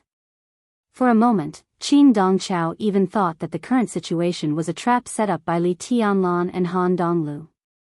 They offered the same amount of money to buy 10% of the Collin family's shares. And this 10% was not 10% of the entire Collin family, but 10% given by the Collin family to Li Tianlan. In the Lin clan's estimation, the Collin family could at most give Li Tianlan 30% of the shares. 10% of the 30% was 3%. They used nearly 20 billion to buy this 3%. With their assets at this level, such an acquisition was no longer a question of value. Even if the 3% of the Collin family was really worth it, no one would buy it. A huge amount of money was thrown into it, and what they could get back was just some dispensable dividends. What was the use of this 3% for a small shareholder who didn't even have the daily decision-making power of the Collin family? No matter where this money was placed, it could generate more than this amount of income. But when Han Xinyan really took out the contract from the briefcase and handed the pen and paper to Li Tianlan, Qin Dongchao really realized how outrageous everything in front of him was. The contract was printed with the seal of the Flourishing Age Fund and Han Donglu's signature. That was to say, as long as Li Tianlan signed his name with the pen, the contract would take effect immediately, and the deal would be over. How could this be? How could this be? Qin Dongchao's mouth kept trembling. As the boss of the Flourishing Age Fund, did he really have so much money that he didn't know how to spend it? This is 20 billion. Not 200 yuan. Even Li Tianlan was a little stunned.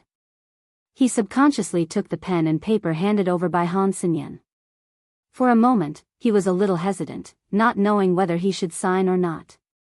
He wanted to tell Qin Dongchao 10% of the shares before, but that was the attitude of the other party asking for a sky-high price.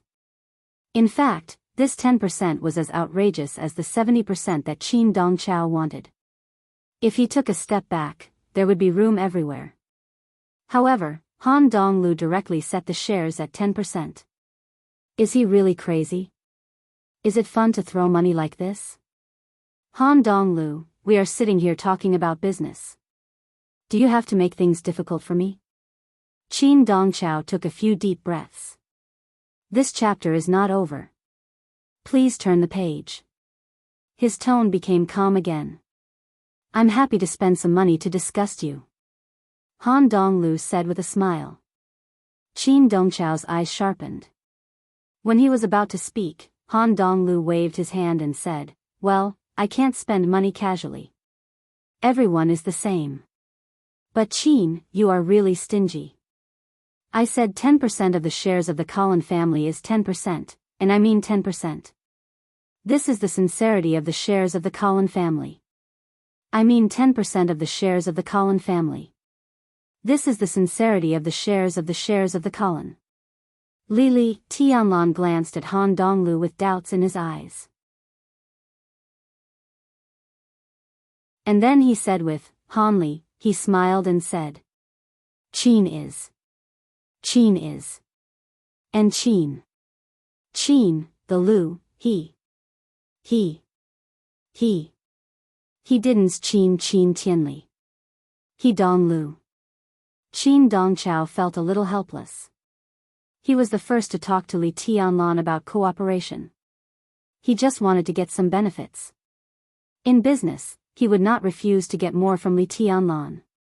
He knew that 70% was a little outrageous, but the lowest expectation in his heart was about 30%. Moreover, Qin Dongchao was confident that if there was no accident, this price could be negotiated. But the accident happened. The Flourishing Age Fund, which could no longer be described as rich, intervened and became a sucker to show its so-called sincerity. In this way, if Qin Dongchao wanted to offer a high price, Li Tianlan would sign unless he was a fool. Mr. Qin, the Colin family doesn't care how many shareholders it has. With the Flourishing Age Fund, the Qin family can also have the Colin family. I can transfer part of the shares the Colin family sold to me. If you are interested, we can talk about it. Li Tianlan said with a smile, but he was a little excited. Almost no one knew that he had taken the first step in taking root in Eastern Europe, which started when he just signed his name on the contract. He exchanged 1% of the shares of the Colin family for 20 billion yuan. With the support of the Flourishing Age Fund, Li Tianlan could use the money to buy the core business of other families. What Li Tianlan held in his hand was the core bargaining chip of the whole of Eastern Europe. If he showed a little bit, there would be many people who were willing to buy it at a high price. Li Tianlan's wealth would increase, and so would his assets. The entire East Emperor Palace was completely on the right track in this uneventful morning. Qin, this chapter is not over. Please turn the page. Dongchao was silent for a while, then nodded and said, the Qin family will also show enough sincerity. I want 10% of the shares of the Colin family held by your highness. As for the price, it's the same as Han Donglu's. Okay. Li Tianlan nodded, asked Dongqing Rushi to take a document, and put it in front of Han Donglu and Qin Dongchao. This is the letter of intent of each family, including the number of shares they are willing to sell to me and the price. I believe this is only the first one. There should be new families joining in later. You too can choose something you are interested in. As for the price, I won't let you suffer a loss, but I won't suffer a loss myself. There's no need to read it.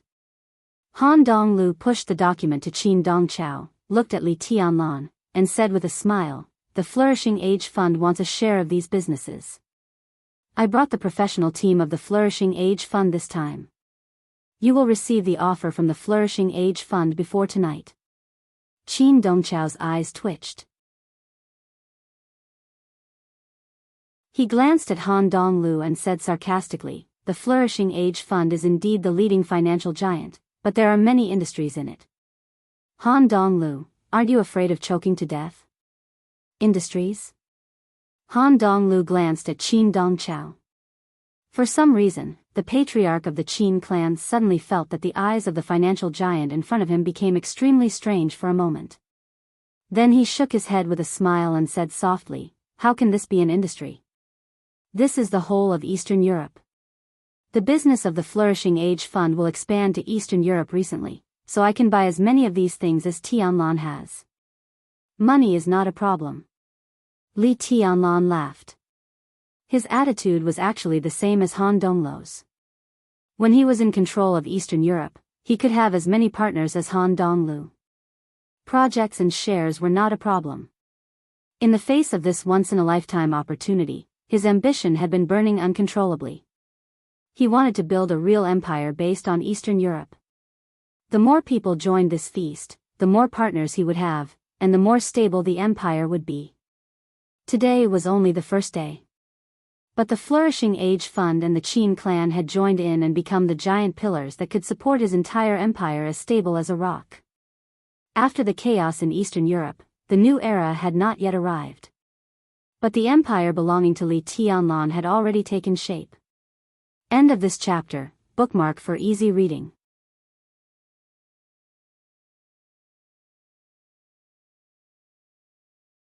Chapter 566. Everything was as Qin Dongchao and Han Donglu had expected. Just after noon, the number of people visiting Li Tianlan suddenly increased. The patriarchs of the wealthy and powerful families in various fields in Eastern Europe seemed to have made an appointment. They came one by one. For most of the afternoon, Li Tianlan was busy entertaining guests. No matter how arrogant Li Tianlan was, he would not neglect those who gave him money and power. These were the real distinguished guests, so his smile was always warm, kind, and extremely gentle. The people who came to visit at this time naturally knew the rules. Although they wanted to communicate with Li Tianlan more, they also knew that if they did not leave, they would not only offend those who were waiting to see Li Tianlan, but also offend Li Tianlan. Therefore, the patriarchs of the wealthy and powerful families were extremely happy. After putting the letter of intent in front of Li Tianlan, they went straight to the point. For Li Tianlan and the patriarchs of the wealthy and powerful families, cooperation was very necessary and irresistible. With this premise, it was easy and pleasant to talk about business. Although such cooperation was not finalized in a few words, the one who took the longest time only sat in front of Li Tianlan for less than 30 minutes. What surprised the patriarchs of the wealthy and powerful families the most was Li Tianlan's generosity. What each family brought this time was their core business. The number of shares they were willing to sell to Li Tianlan showed their sincerity. Naturally, no one was willing to give more, but no one dared to give less. Before they came, they were even prepared to be lowered by Li Tianlan. This was a very normal thing, but the most abnormal thing was that no matter how much they offered, Li Tianlan agreed without hesitation and stated that the funds would be in place in the near future. No matter what level the business was at, such a straightforward man was rare. When the patriarchs of the wealthy and powerful families left, they were satisfied and had great expectations for future cooperation. The continuous reception officially ended at 4:00 in the afternoon. It was still raining in Reki City, and the sky was gradually dimming. The light was on in the study. Li Tianlan held a letter of intent and looked at it carefully. In front of him, there was a thick pile of letters of intent from each family. Li Tianlan looked at the letter of intent in front of him, his eyes filled with satisfaction.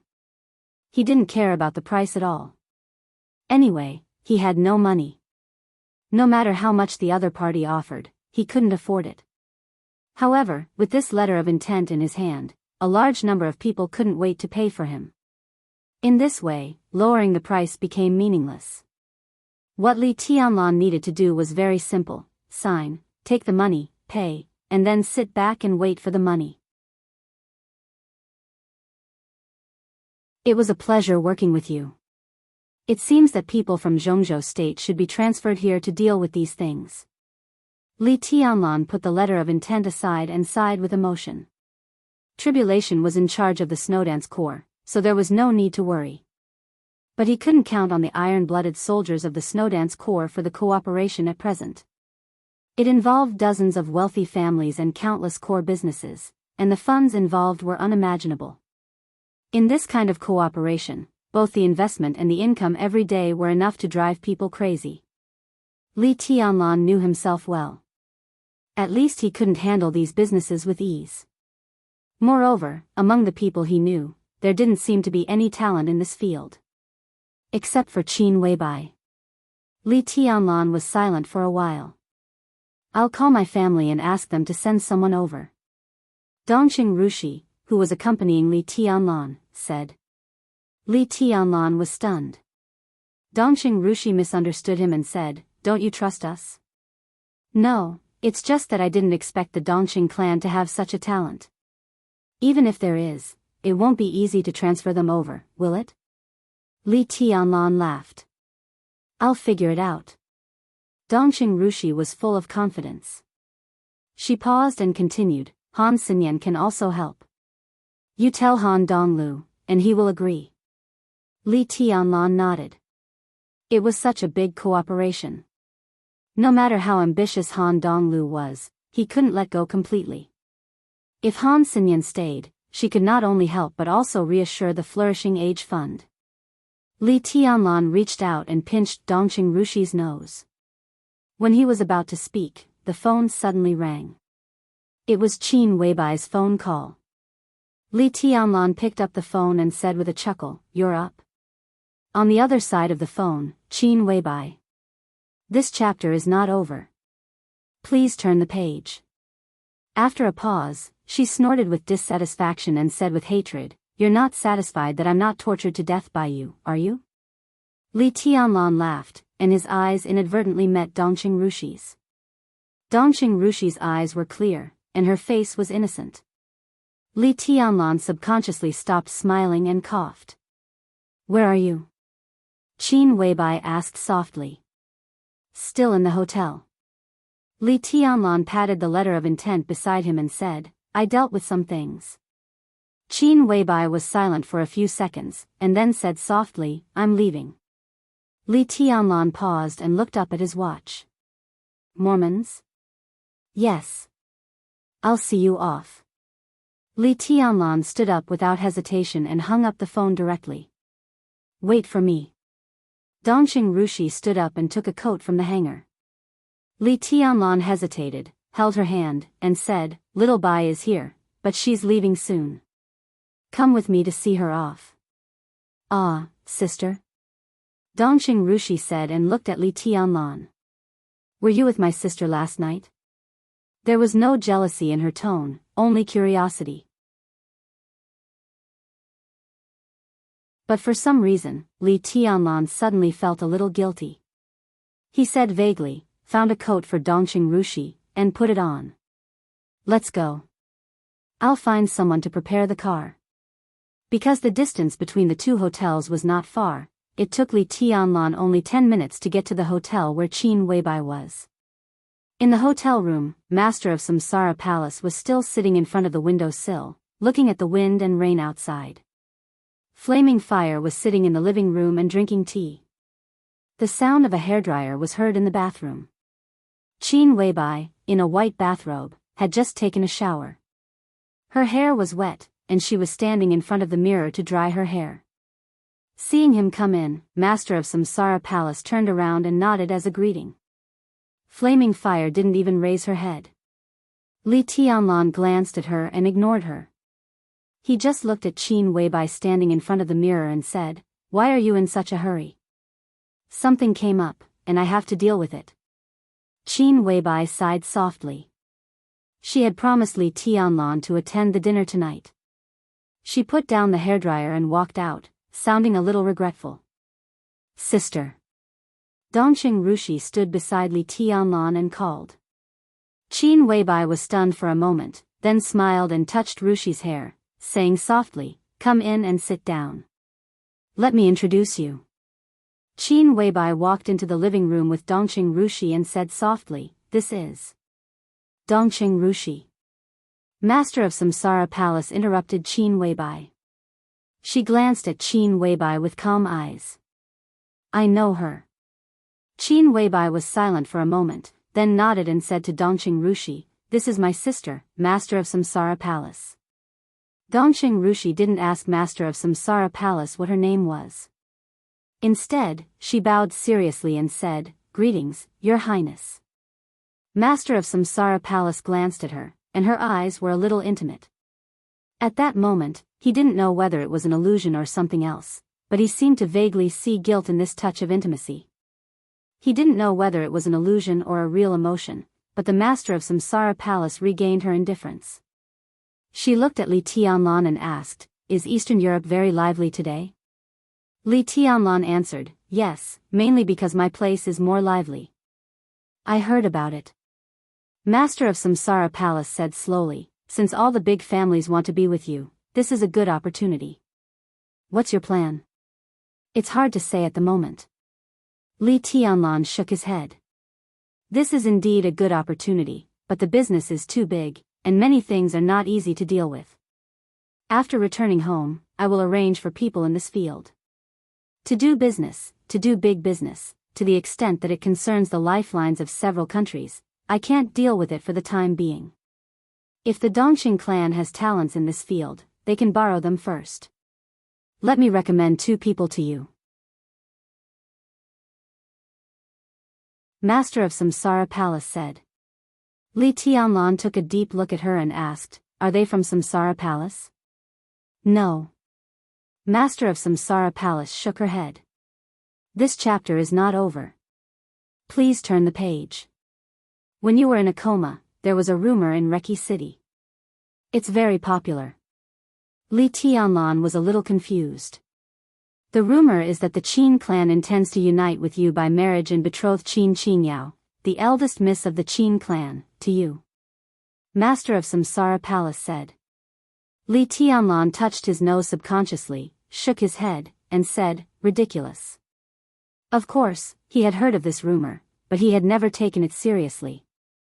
He said, "It's true." Master of Samsara Palace said, "Qin Dongqiao did have this idea. He even sent Qin Weiyun to test you, but was stopped by Qin Shilai. But for now, this is only temporary. As your business gets bigger and bigger, this idea will emerge from the Qin clan sooner or later. In this case, it's better to take the initiative to ask the Qin clan for Qin Qinyao. To come over?" Li Tianlan frowned. "I want to work for you, be your woman, and do anything." Master of Samsara Palace said lightly, "Don't worry, the Qin clan has no reason to refuse, and Qin Qinyao will not refuse. You don't even have to promise anything. As long as you ask, Qin Qinyao will appear in front of you immediately." Li Tianlan subconsciously glanced at Qin Weibai. Qin Weibai narrowed her eyes, looking like a sulking cat. She didn't speak, nor did Dongqing Rushi. "If you don't want to ask about this, I can help you. In business, Qin Qinyao is very useful, and very useful. As for the other one, it's Han Sinyan. If you want Han Sinyan, you have to go to Han Donglu yourself. But Han Donglu won't refuse." Master of Samsara Palace suddenly smiled. "If you're willing, it's best to put Rushi in Eastern Europe. This girl looks silly, but when it comes to doing things, she's no worse than anyone else. The Qin clan and the Flourishing Age Fund are the 2 pillars that support your foundation. If you ask the young ladies of these 2 forces to come over, Rushi is fully capable of balancing the relationship between them." Li Tianlan frowned. Before he spoke, Master of Samsara Palace had already waved to Dongqing Rushi. "Come here." Dongqing Rushi hesitated and walked to Master of Samsara Palace. Master of Samsara Palace stood up, reached out, and gently touched Dongqing Rushi's head. Dongqing Rushi looked at her with her eyes wide open, a little confused. "Since you're here today, how about I help you once?" Master of Samsara Palace looked into Dongqing Rushi's eyes and asked. At that moment, the whole world seemed to become distorted and blurred. The messy wind and rain whistled and gathered in front of them. The raindrops were messy and cold. Heaven and earth were changing color, and everything was pale.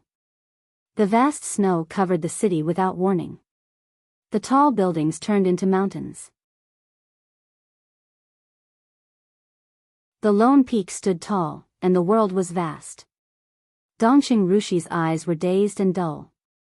Li Tianlan clearly saw that she took a step back with one foot, but her other foot was moving forward. Master of Samsara Palace's hand that fell on her head began to shine. It was colorful, and the sword intense soared into the sky. Dongxing Rushi stared at the sword light blankly. She retracted her foot that had stepped back. Master of Samsara Palace's palm fell. Dongxing Rushi suddenly opened her mouth. She didn't make a sound. But in that instant, everyone heard a silent and mournful scream. Puff! Dongxing Rushi spat out a mouthful of blood. Li Tianlan's face changed dramatically. He walked over and held Dongxing Rushi in his arms. He turned to look at Master of Samsara Palace, and his eyes suddenly became deep and calm. It's for her own good. Master of Samsara Palace took a step back, and her tone was a little tired. Li Tianlan took a deep breath, looked at Dongxing Rushi in his arms, and said in a deep voice, "How are you?" Dongxing Rushi blinked her blank eyes, and they became moist again. At that moment, the spiritual energy in her body seemed to be completely alive, and she became extremely agile. She even sounded a little happy. "I'm fine." As if she had broken free from some shackles, her voice was clear, cheerful, and extremely delicate. End of this chapter. Bookmark for easier reading.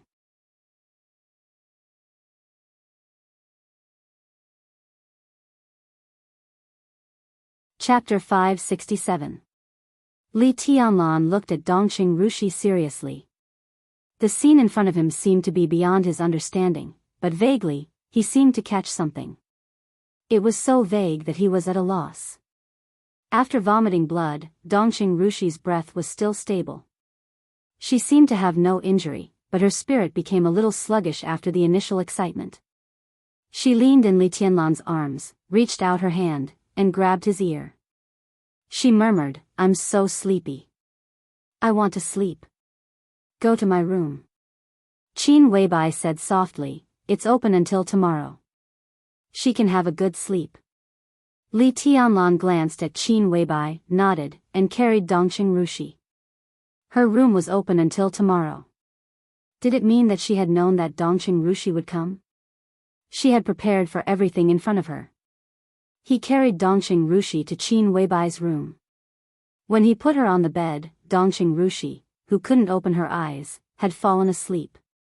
Li Tianlan looked at Dongxing Rushi, who was sleeping sweetly on the bed, and was silent for a long time. He could feel that Dongxing Rushi wasn't hurt, but he could also feel her weakness. That kind of weakness wasn't because of her body, but because of the exhaustion of her willpower. As a result, Dongxing Rushi's realm directly regressed 1,000 miles. Perhaps no one had noticed that there was a genius among the younger generation of Zhongzhou state. That was Dongxing Rushi. She had been very close to the half-step invincible realm, but she looked too soft beside Li Tianlan, so people always subconsciously ignored her. But her previous realm had always been there. If they really fought against each other, no one dared to underestimate her. But now, in the blink of an eye, Dongxing Rushi's realm had slipped from the half-step invincible realm to the peak of the thunder-shocking realm, and then her breath became stable again. Li Tianlan slowly turned his head. Qin Weibai stood quietly beside him, also looking at Dongxing Rushi, who was sleeping. Her eyes were a little complicated, and she was in a trance. "What the hell is going on?"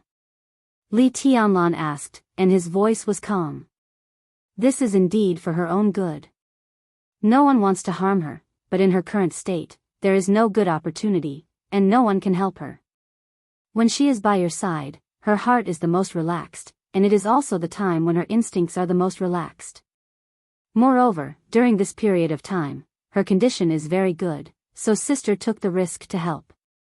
Qin Weibai paused and continued, "The result is not perfect, but it's not bad." Li Tianlan nodded, and said directly, "I don't understand." Qin Weibai hesitated and said softly, "Rushi Rushi Rushi Tianlan." Li Tianlan took a deep breath. He didn't want to lose his temper with Qin Weibai, but now he was really a little annoyed. First, it was because Dongxing Rushi's realm had regressed.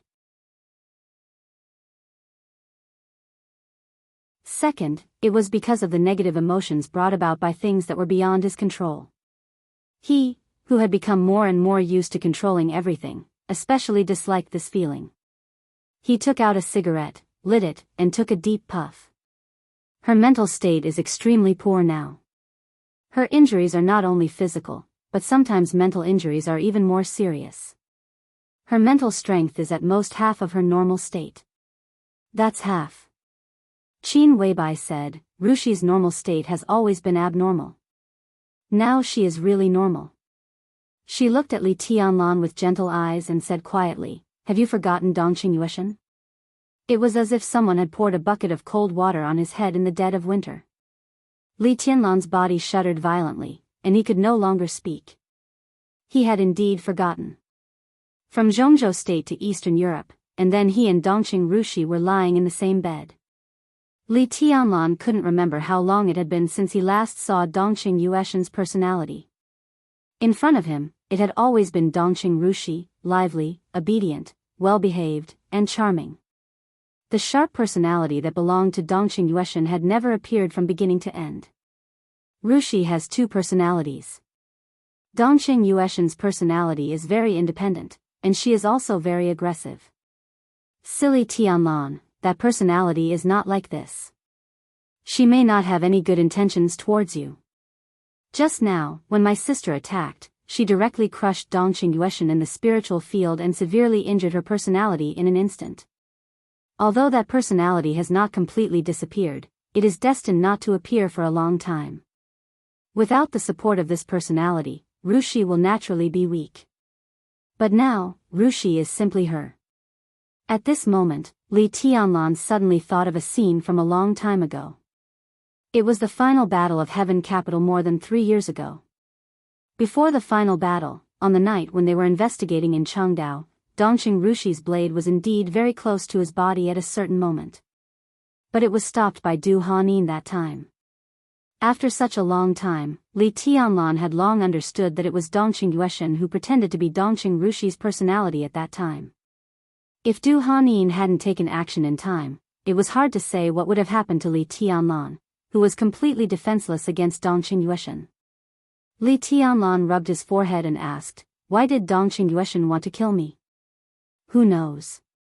Qin Weibai's tone was a little cold, but it was not aimed at Li Tianlan.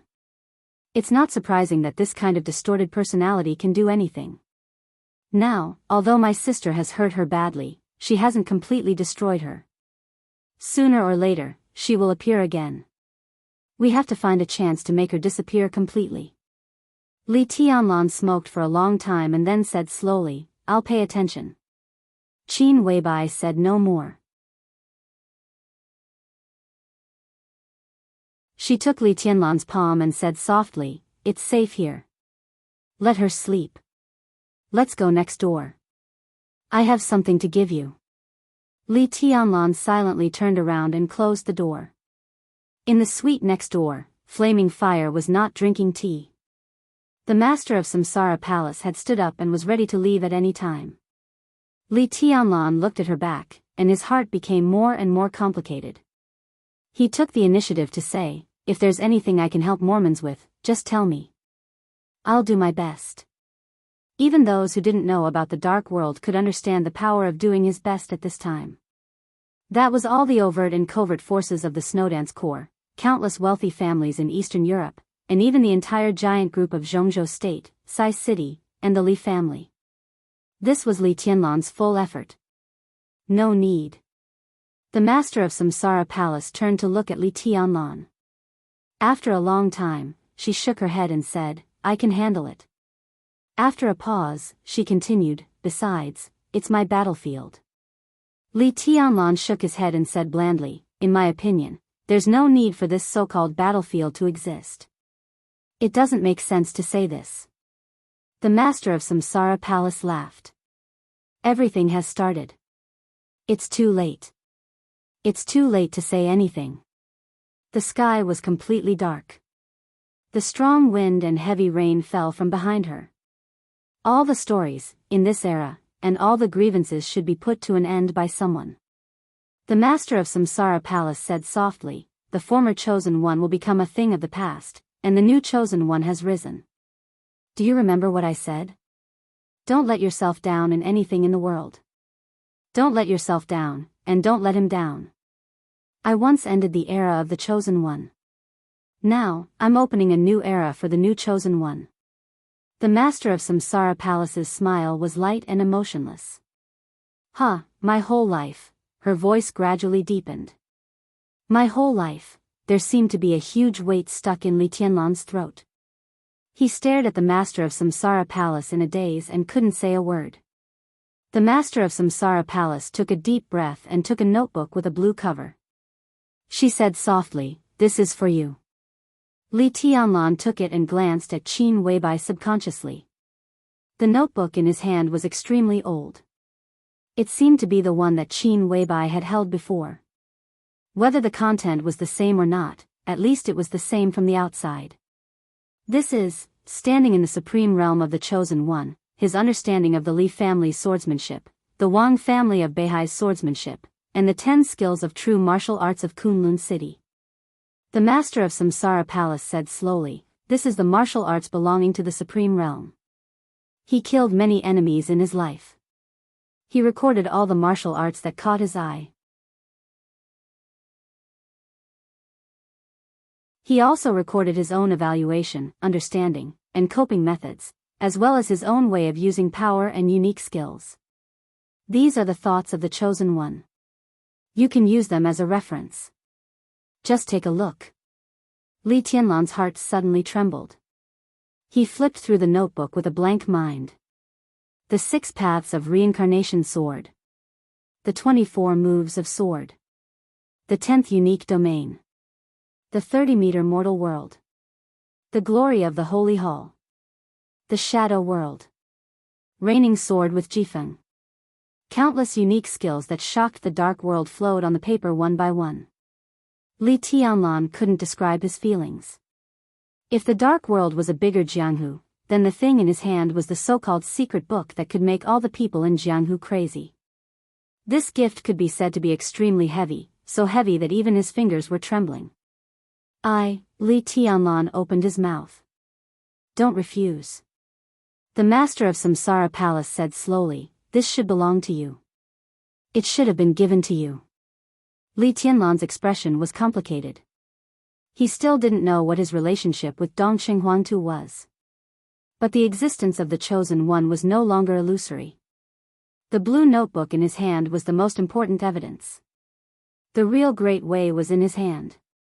Deity of the Purgatory of Heaven Capital knew that he had no hope of becoming the Chosen One, so he took another path of the 24 moves of sword. He abandoned the illusory and pursued the ultimate reality. The master of Samsara Palace said softly, "In a sense, I'm the same as him. I can also see the path of the Chosen One, but I can't control his day and night. So I only took one side and reached the present realm. But you're different. I hope you can follow the path he took and finally embark on a path that really belongs to you." Li Tianlan held the notebook and pondered for a long time. Then he said blandly, "Day and night, reality and illusion." The master of Samsara Palace nodded. "It's perfect." Li Tianlan laughed. He looked into the eyes of the master of Samsara Palace and said with expectation and uneasiness that he didn't even notice, "You must live. You must live." The master of Samsara Palace took a deep look at him. His light voice seemed to come from far away, carrying with it countless emotions that seemed somewhat unfathomable because of the distance, like dark clouds drifting across the sky. "I'm leaving," she said.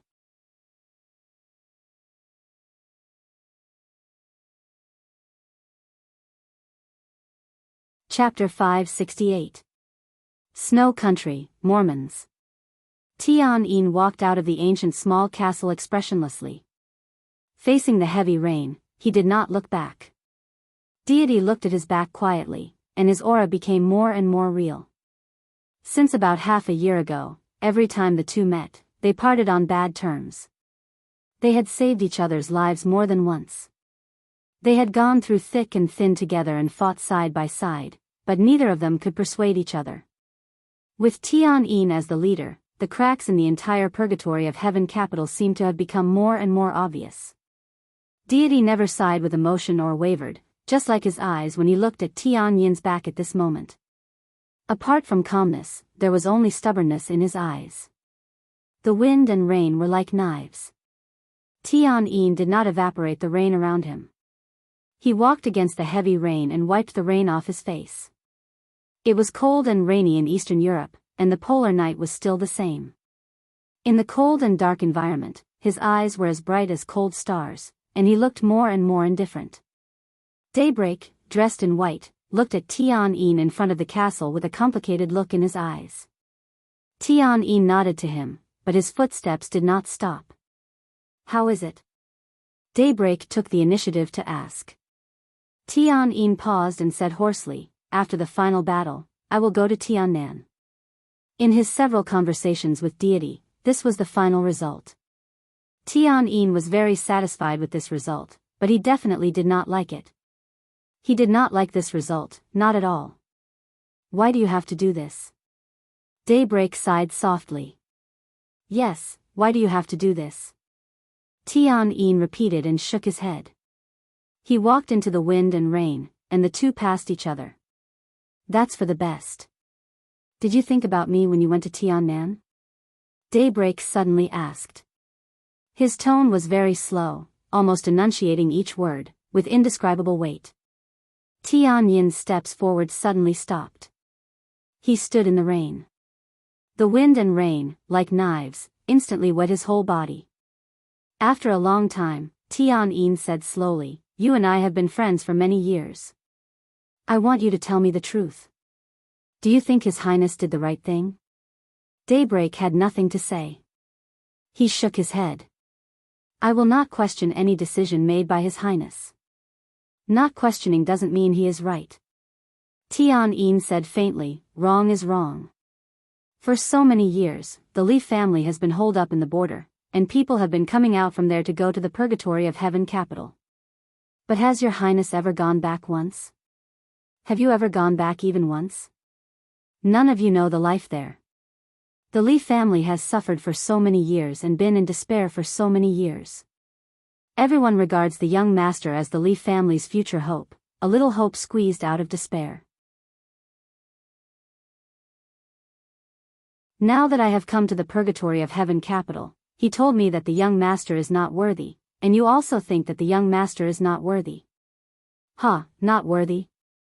The Li family has placed all its hopes on the young master for so many years. You're F***king telling me that he doesn't deserve it? Why? Huh? Who do you think you are? What right does he have? What right do you have to say that I'm not worthy? Are you worthy? Simply preposterous." His voice was getting louder and louder. In the wind and rain, he stood in front of Daybreak, almost roaring to vent his long-suppressed emotions. Daybreak said nothing. He did not need to answer that question. Tian's every question was directed at His Highness. He was asking if His Highness was worthy. Did he deserve to deny Li Tianlan? Deity in the castle did not answer. He was quiet. Tian waited for a while and smiled self-mockingly. "I will participate in this decisive battle, which can be regarded as an end to my days in the purgatory of heaven capital. But I am just the beginning. More and more people will leave here and the purgatory of heaven capital. I have no problem with him claiming to be deity. I have no problem with him saying that the young master doesn't deserve it. But in my eyes, he doesn't deserve it either. The purgatory of heaven capital doesn't deserve it." The wind and rain were absent-minded and cold. Through the rain, Tian looked at Daybreak in front of him and said in a cold and gloomy tone, "From today on, in my heart, the purgatory of heaven capital is the purgatory of heaven capital, and the Li family is the Li family. I will return to Tiannan. As for you and me, if I don't die this time, we will meet in Tiannan." Without saying more, he turned around and walked straight into the rain. Standing in the same place, Daybreak's eyes finally showed a touch of bitterness, even pain. Everyone in the purgatory of heaven capital knew that he was in charge of everything in Tiannan, and even the entire Sunluo Hall was there. Tian went to Tiannan and stood beside the so-called young master. If they met in Tiannan in the future, what would it be like? What would be the position of the two of them? It was better not to see them. Daybreak took a deep breath. They were brothers who had gone through thick and thin with him. But from today on, what were they? I will break through to the invincible realm in the near future. It's better not to see each other in the future. Daybreak's deep voice sounded and fell into Tian Yin's ears from all directions. He was the second expert in the purgatory of Heaven Capital, except for deity. He had the real combat capability of the invincible realm. With the murderous weapon Shadow the Ripper in his hand, once he broke through, the strength of the entire purgatory of Heaven Capital would greatly increase. Tian Yin's footsteps paused, but he did not stop.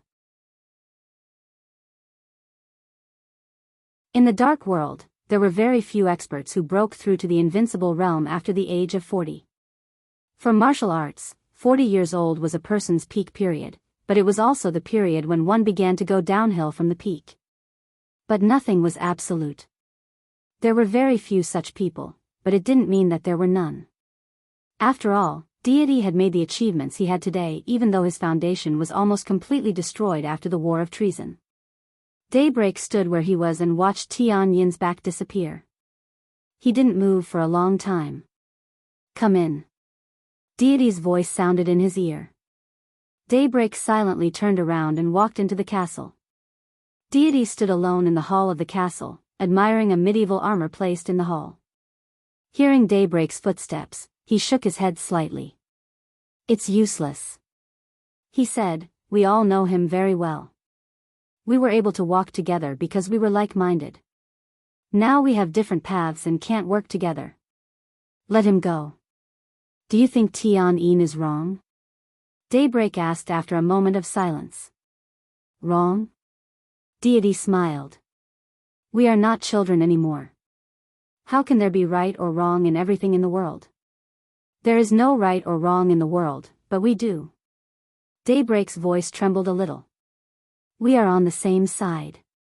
Deity was silent for a moment and said blandly, we used to be. But not anymore. He stretched out his hand and flicked the armor in front of him. The crisp sound of the collision spread throughout the castle, like the sound of a sword. Don't think too much. Deity turned around and looked at Daybreak. Business is more important. At present, there are more than 500 elites gathered in Mormons. Daybreak took a deep breath and forced himself to calm down. We are all on the same side and can be completely trusted. Very good. Deity nodded. Everyone, be on standby. Daybreak nodded. He hesitated for a moment and suddenly asked, we have to guard against Qin Weibai's sword. When the divine weapon of Lin, and was born, Phoenix, who was nurturing her fetus in Lin, and revealed the news to deity as soon as possible.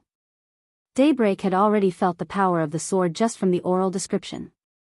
Such a divine weapon was simply unheard of. This chapter is not over. Please turn the page. Deity had never heard of this sword. He was silent for a moment and finally shook his head. It's okay. We have to guard against it. Daybreak repeated his words. Of course, but this sword can't fall on me. Qin Weibai, that woman, except for Li Tianlan, I'm afraid she doesn't care about the whole world. If that sword is in her hands, she can only deal with Wang Tianzong. Others, including me, are probably not important in her eyes. Speaking of Qin Weibai, Daybreak raised his eyebrows. According to the intelligence, she is now in Reki City. It's almost time to come back. Deity walked to the bed and looked out of the window. The wind and rain continued.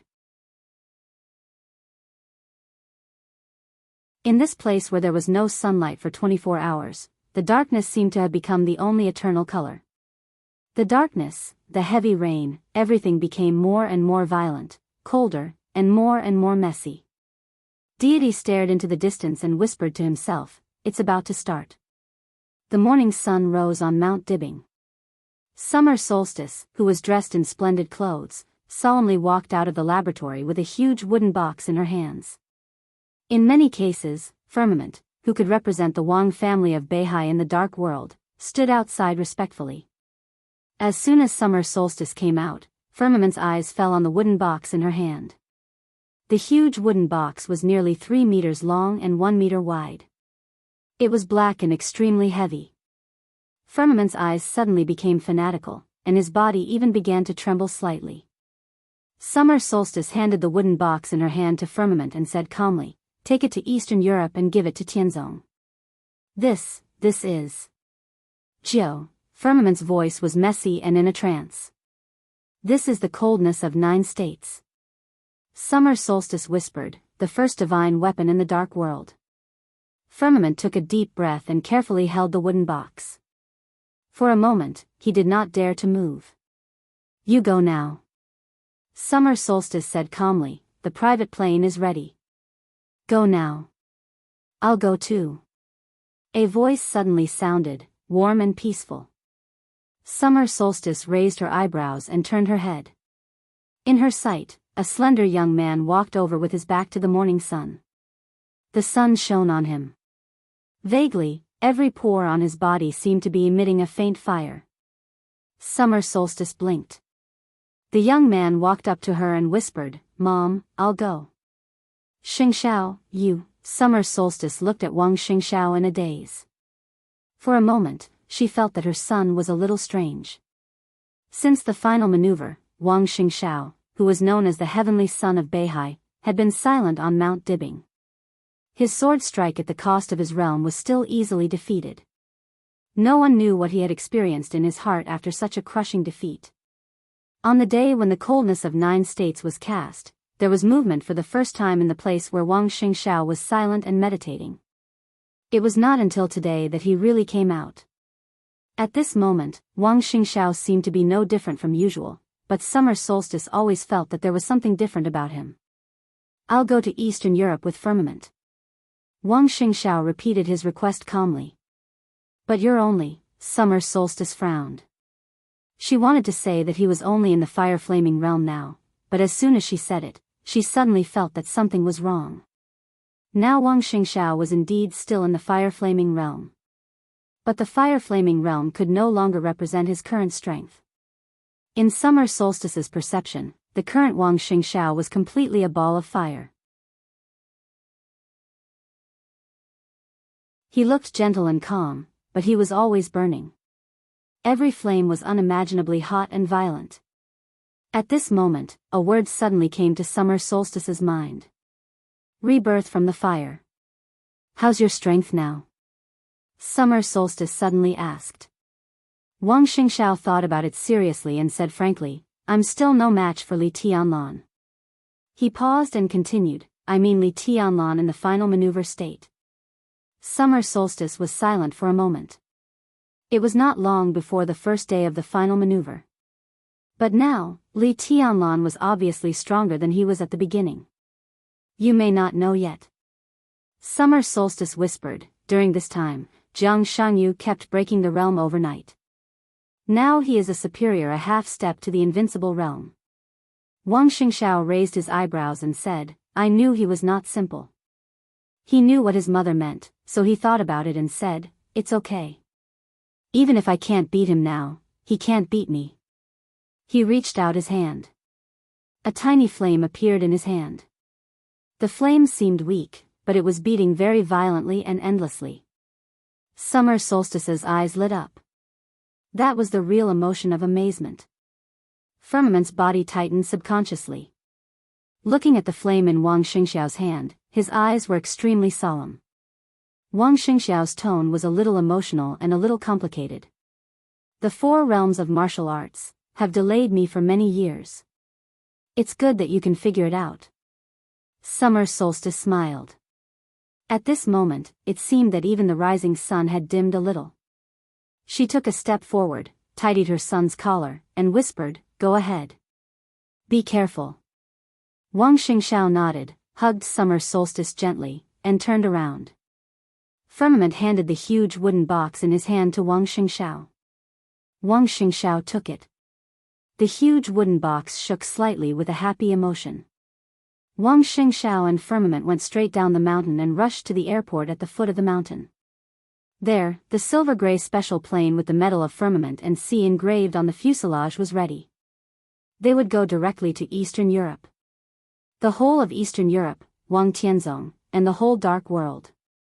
Everyone was waiting for this sword. Summer Solstice turned and walked to her residence. Among her favorite flowers and plants, there was a crystal-clear jade guanine statue. Summer Solstice knelt in front of guanine, put her palms together, and looked extremely pious. She closed her eyes and whispered, "It's about to start." Reki City, the office of the president. Countless elites of the Snowdance Corps quietly surrounded the area of hundreds of meters around Wang Tianzong.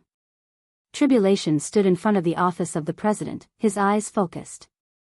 Cool breeze and drifting cloud. Phantom yin and yang. Li Zhonghu, Li Wangsheng, Hua Qingfeng, high-level officials appeared behind Tribulation one by one. Everyone was looking at the room in the ruins. Under the wind and rain, the room seemed to come alive and was trembling slightly, as if it was breathing. The sword intent all over the sky whistled in the room every time it trembled, sweeping through the night and driving the wind. The raindrops were completely torn apart by the sword intent. The tiny water droplets did not fall, but hung in the sky with the sword intent. There were more and more broken raindrops, and the water droplets were densely suspended in every corner of the office of the president. The room was still trembling slightly. In everyone's sight, the room was becoming more and more blurred and distant. No one could see the room anymore. No one could see Wang Tianzong either. In the blurry world, there seemed to be something. This chapter is not over. Please turn the page. Something was happening. It was slow and firm, but unstoppable. In the room, under the dim light, Wang Tianzong was still practicing calligraphy. His handwriting was getting fewer and fewer. And it was still decreasing. "I'm the first among all the ambitious and ruthless people." There were no more eternal people. The ambitious and ruthless people were also disappearing. The handwriting finally had no you and me. Only the first one was left. Wang Tianzong's movements became more and more natural. The tip of the brush in his hand wandered on the white paper. At a certain moment, he no longer seemed to be practicing calligraphy. He seemed to have no strength at all and was as light as a feather. Only the brush, which seemed to be able to tear the whole world, was still wandering, driving his whole body and will. Sublimation. Upward. Peak. And to the peak again. In the increasingly blurred scene, an elite of the Snowdance Corps, who was guarding the outermost periphery of the square, walked in. He held a letter in his hand. He handed the envelope to the low-level officer above him. The low-level officer handed it to the middle-level officer, and the middle-level officer handed it to the high-level officer. The letter finally fell into the hands of Cool Breeze. Cool Breeze held the letter, and an ominous premonition suddenly surged up. His palm trembled subconsciously. He was not the recipient of the letter. The recipient of the letter was Tribulation. He hesitated and exchanged a look with Drifting Cloud. "What's wrong?" Tribulation's hoarse voice sounded. He turned his head. Cool Breeze subconsciously shrank his palm, then said with a wry smile, "Nothing." Tribulation's eyes fell on the letter in Cool Breeze's hand. "For me?" Tribulation asked. Cool Breeze's face darkened, and the ominous premonition in his heart grew stronger and stronger. "Give it to me." Tribulation stretched out his hand. "Your Highness." Cool Breeze opened his mouth. "Give it to me." Tribulation repeated. Cool Breeze gritted his teeth and handed the envelope in his hand to Tribulation. Tribulation looked at the envelope, narrowed his eyes, and opened it casually. In the wind and rain, a photo was pulled out of the envelope by Tribulation. Cool Breeze and Drifting Cloud looked a little confused. It was a woman in the photo. She was dressed in a white dress and had a delicate body. This was originally a woman who could be said to be devastatingly beautiful, but at this moment, half of her face was swollen. A deep scar ran from her chin all the way to her back, completely destroying the beauty of her face and making her look incomparably hideous. Droplets of blood splattered on her white dress as she stared blankly in front of her. Desperate and helpless. Cool Breeze and Drifting Cloud didn't know this woman, nor did they know what this photo was trying to show. Tribulation lowered his head and looked at it quietly. His eyes were cold and calm, so deep that there wasn't the slightest fluctuation in them. But this photo seemed to carry an unattainable weight. It slipped from his hand and fell into the wind and rain. The back of the photo appeared in Tribulation's sight. It was a line of Chinese characters.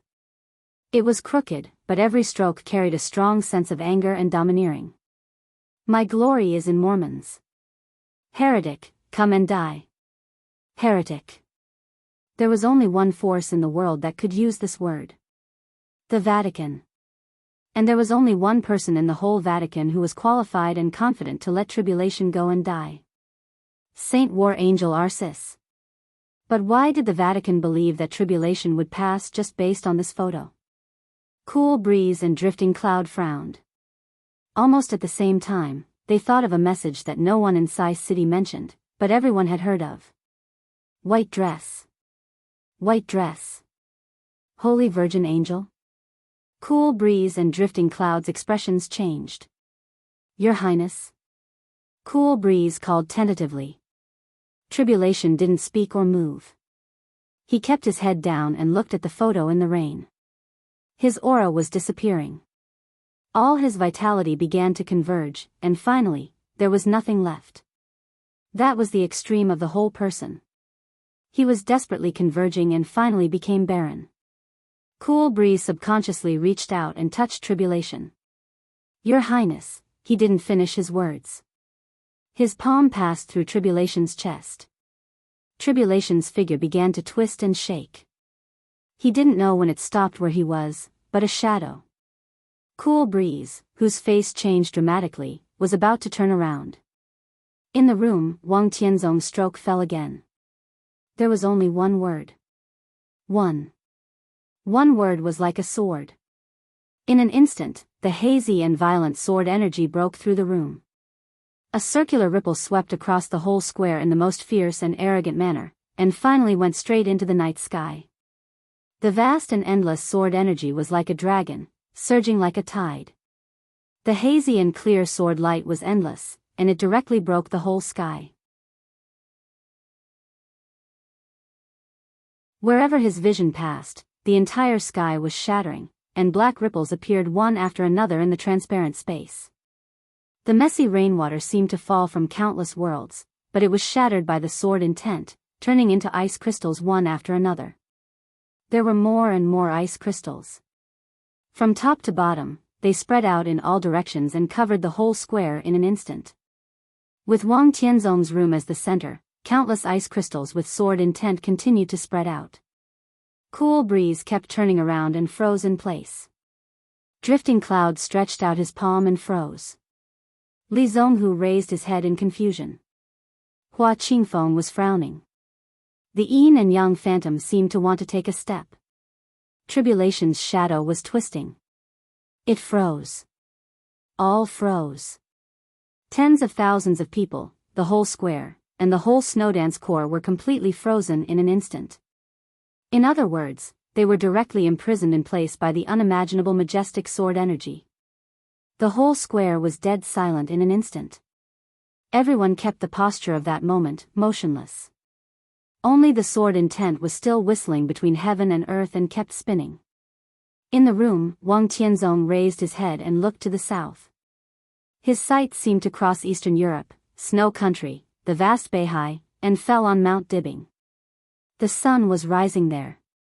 The flowers were blooming there. As the breeze passed, the birds were singing and the flowers were fragrant. There were mountains and rivers, laughter, and people lived and worked in peace and contentment. The Wang family of Beihai had lived for hundreds of years because of the glory and brilliance brought by being invincible in the world.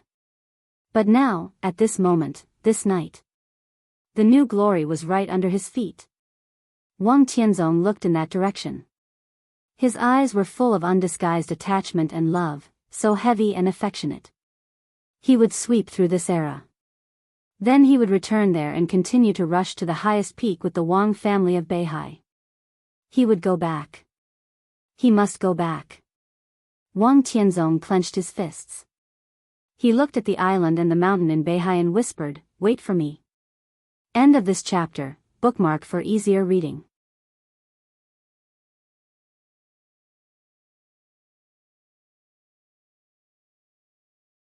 Chapter 569. Under the wind and rain, Reki City was full of lights. Before the banquet in the Manlisai Hotel began, Wulong State and Zhongzhou State finally began to sign agreements one by one. Rieker and Li Huaqing sat opposite each other. The hall was full of flashing cameras. Almost all the important figures in the two countries were witnessing this scene. The repeated signatures fell on different agreements. The entire Wulong State began to change quietly in the ignorance and cheers of all the people. Countless interests entered Zhongzhou State with these agreements. The world's most powerful hegemon country crushed over with undisguised toughness and sharpness. Sovereignty, reputation, freedom, hope, interests, and future. Everything began to break apart. Rieker was expressionless. His palms were trembling violently, his mind was blank, and he was dizzy. He signed one name after another purely by instinct. After tonight, the former Wulong State would completely become a thing of the past. Everything in the future of this country would fall on him. He would be a sinner throughout the ages. Rieker smiled absent-mindedly and signed his name on the last agreement. There was a round of applause around him, which was extremely ironic. The applause surrounded the entire training ground, and it was so lively that it was even a little absurd. The sun fell near noon. The clear and firm voice seemed to echo in everyone's ears. People clapped subconsciously, and their thoughts were in a mess. On the high platform, the enchanting and solemn short-haired woman walked down in everyone's eyes. She walked to the group of students of the Sky Academy. In an instant, almost all the students stood up and applauded desperately. The applause was fanatical. That day was the graduation ceremony of the Sky Academy. After Zhuang Huayang, the principal of the Sky Academy, and Chen Songlin, the dean of the Deep Sea Academy, respectively delivered their speeches, the representative of the East Emperor Palace, as a dark horse in the maneuver of the two academies, came to the stage and generally stated the plan of the East Emperor Palace for the next 3 years. This was the result of the East Emperor Palace's deliberate courtesy. Whether it was Zhuang Huayang of the Sky Academy or Chen Songlin of the Deep Sea Academy, both of them were generals. The real leader of the East Emperor Palace was now the marshal who represented Zhongzhou State in Eastern Europe to expand the territory of the motherland. He fought unhindered, and his spirit was amazing. He would rather die than retreat. After the end of the first day of the final maneuver, the young man, who had shocked the dark world, had reached one high point after another. This was not just a rise, but a meteoric rise. If he were here today, Zhuang Huayang and Chen Songlin might not have the chance to speak first. At least Chen Songlin would be behind Li Tianlan. The representative of East Emperor Palace was Wang Yuetong. In the uproar, no one had recovered from Wang Yuetong's identity. The former little princess of the Wang family of Beihai had already announced the future direction of the East Emperor Palace. Tiannan City. It was not until this moment that the entire Zhongzhou State discovered the true situation in Tiannan. The border control corps fell into the hands of the Wang family of Beihai, but the more than 100,000 troops of the Blood Battalion close to Tiannan were still in the hands of the Dongqing clan. Ning Ziyuan, who supported the Li family and was eventually transferred from the Eastern Theater of Operations, was now the commander of the Tiannan Freedom Corps. As for the Southwest Special Warfare Headquarters, Shu Mountain was the banker. Dongqing Rushili Badian, Ning Qiancheng. The 3 members of East Emperor Palace had been completely connected with Tiannan. After returning from Eastern Europe, Li Tianlan stood in Tiannan, and the support behind him was endless. What did this mean? After leaving a deep mark in Eastern Europe, the young marshal of the Li family had obviously made up his mind to leave his footprint in Tiannan. It was not Jiangzhe, the sphere of influence of the Li family. It was not Liaodong, the territory of Sai City. It was not Zhongyuan, the base camp of the Dongqing clan. It was Tiannan. The land of more than 40,000 square kilometers, which had no clear ownership, was a bit backward. A land of rivers and mountains was picturesque. Wang Yuetong walked into the spectator stand of the students and shook hands with hundreds of students who had confirmed to join East Emperor Palace. They would leave Huading soon and go to Tiannan. That was Li Tianlan's choice. He had chosen an incomparably broad stage, filled with carnage, deceit, intrigue, and slaughter. However, in the darkness that was mixed with blood, there was the brightest future and prospects for everyone. On this day, only Wang Yuetong came to the stage from East Emperor Palace, but hundreds of people stood at the same time. They were the most elite of the young generation in the past 3 years. They followed East Emperor Palace and went far away. Everyone was looking at this scene, and everyone saw a different meaning in this scene. Complicated emotions spread on the training ground of Sky Academy. Most people thought of Eastern Europe.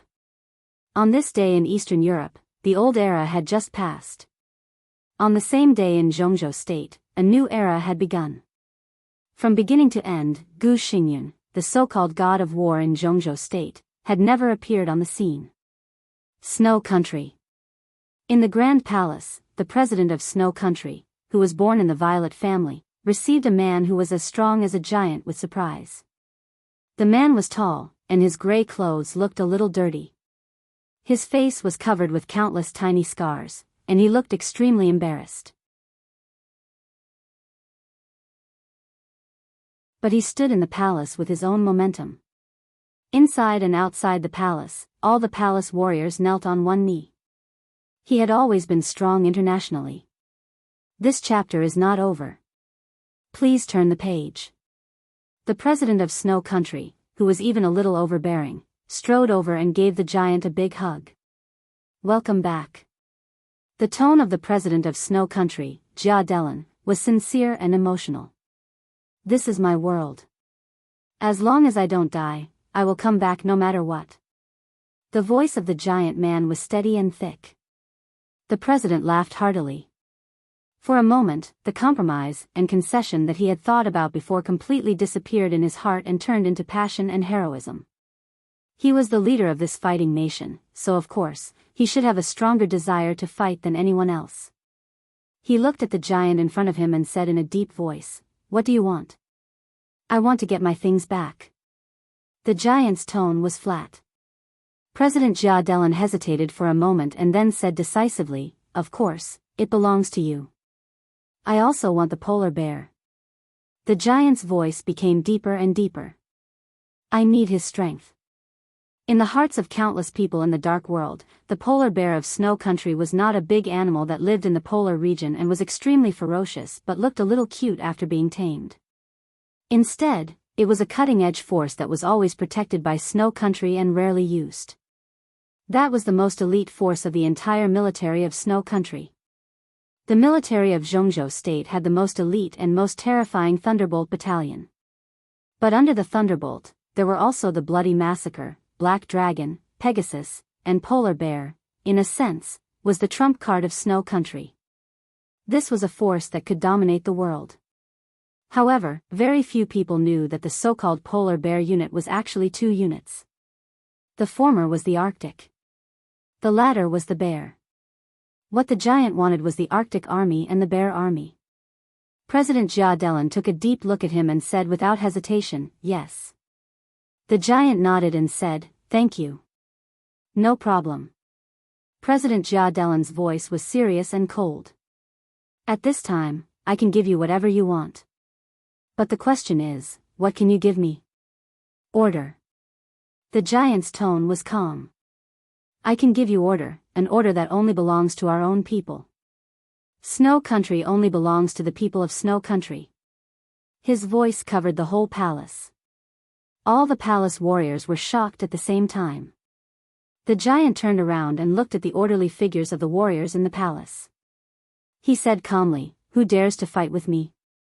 There was a slight silence in the Grand Palace for a moment. In the next second, a furious, earth-shattering roar suddenly rang out, shaking the skies. "Fight!" Jia Delan's expression became more and more serious. His eyes gradually became bloodshot. "Can I trust you?" Compared to others. The giant looked into his eyes and did not give in at all. I am more trustworthy than them. Jia Delan nodded and reached out his hand. Your Highness, please. The giant walked into the palace hall. From this moment on, the accurate and conclusive news, centered on the Palace of Snow Country, spread directly throughout the whole country, and then rushed out of Eastern Europe and continued to stir around the world. This was the official channel of the whole Snow Country, or rather, the ultimatum. On the night of August 24th in Eastern Europe, President Jia Delan of Snow Country personally signed the battle leader. The Arctic Army. All the elites of the Bear Army. President Jia Delan, in the name of Snow Country, officially declared war on all the dark forces staying in Eastern Europe. Snow Country asked all forces to withdraw from Eastern Europe within 3 days. Otherwise, there would be a real war. The Polar Bear Army, which had been silent for a long time, reappeared in front of the world. And these two forces, which dominated the world, now had a new leader. Fregalus, the chief marshal of Snow Country's military headquarters. Many people in the Dark World had never heard of this name, but probably no one would be unfamiliar with his code name in the Dark World. The leader of the Polar Ground Alliance. Tyrant. Late at night that day, Tyrant, who had been missing for a long time, reappeared in the Palace of Snow Country. He took the leader of the president and rolled up the vanguard in the capital of Snow Country. He went straight to Mormons. The headquarters of the Polar Ground Alliance was there. The news was passed on quickly. On this night that was destined to be unusual, many things were brewing quickly and finally taking shape. The whole of Eastern Europe began to take action in the chaos like never before. All the countries, all the high-level officials, all the wealthy families. Everyone was moving.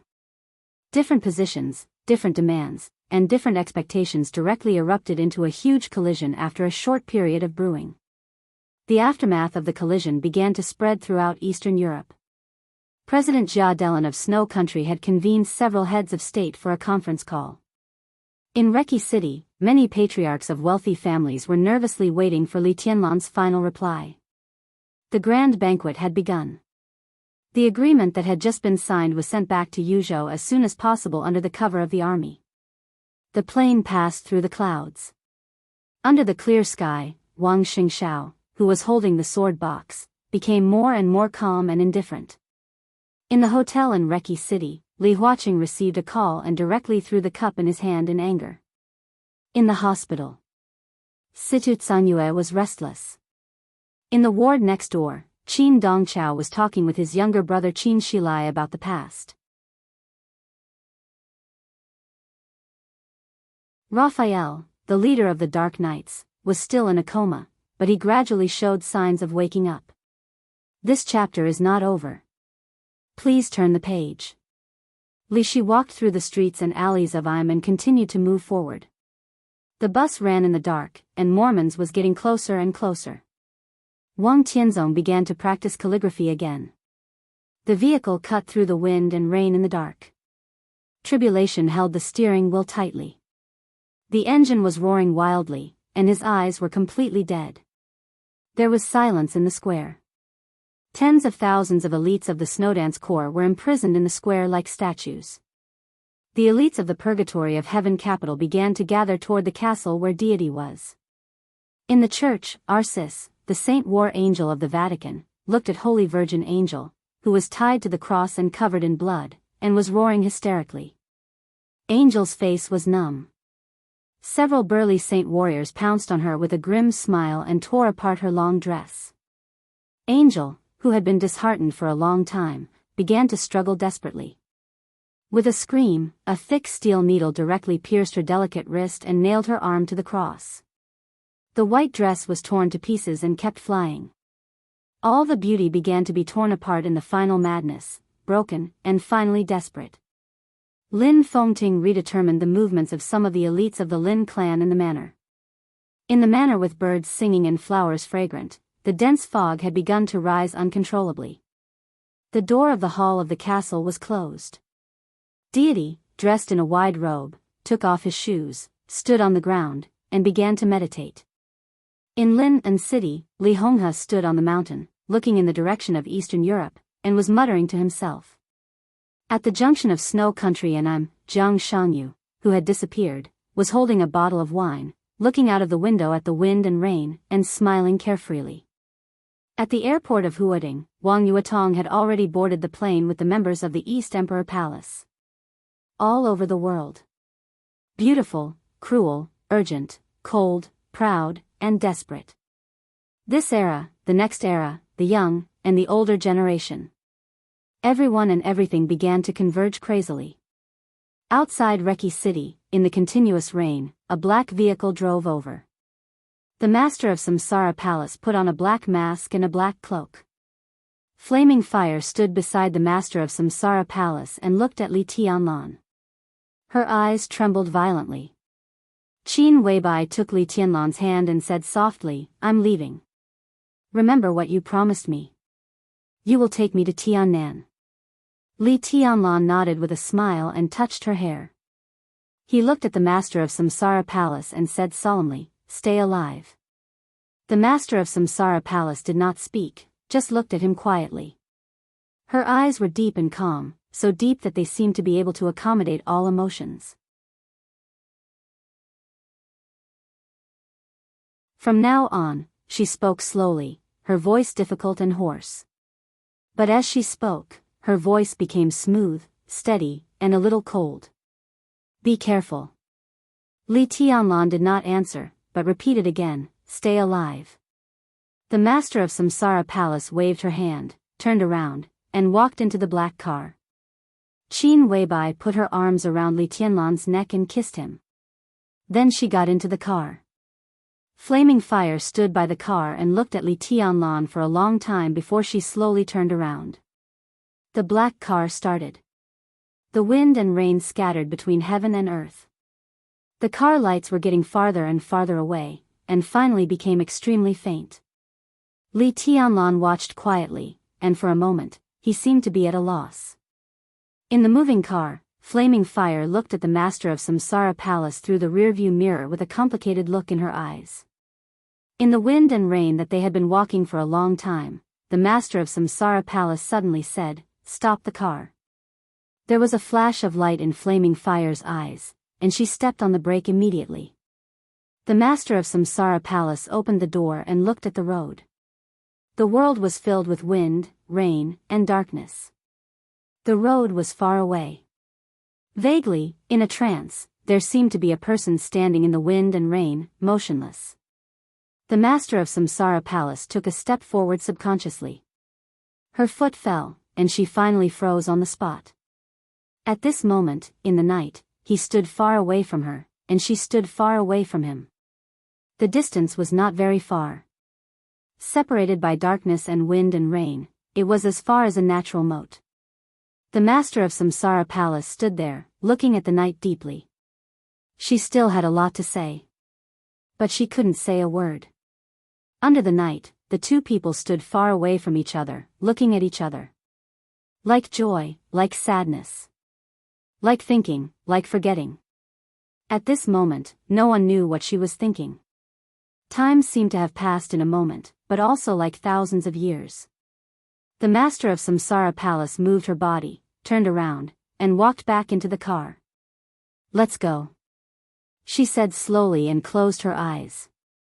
There seemed to be liquid sliding down her face, and it was extremely cold through the metal mask. Flaming Fire drove without saying a word. But at some point, she bit her lip hard, and her eyes were red from crying. "This fool," she cursed with a sobbing voice. The master of Samsara Palace smiled, and she seemed to be a little tired. She reached out and held Qin Weibai's palm, saying softly, "Everything in the world is the hardest to be yourself." Qin Weibai bit her lip and nodded, and her eyes were slightly red. The master of Samsara Palace looked ahead and didn't look back. Mormons was thousands of miles away from her sight. That was the end of everything. Her end. The wind and rain were howling. She leaned against the seat, and with an unparalleled weight, she was getting closer and closer to the end. It was coming to an end. There must be an end. End of this chapter, bookmark for easier reading.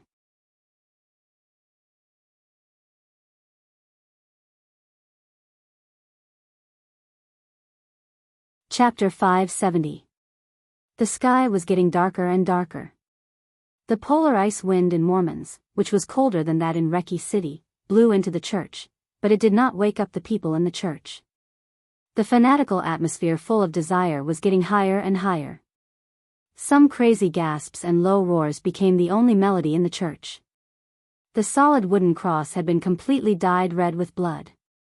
The white dress, which represented transcendental holiness, had been completely torn apart.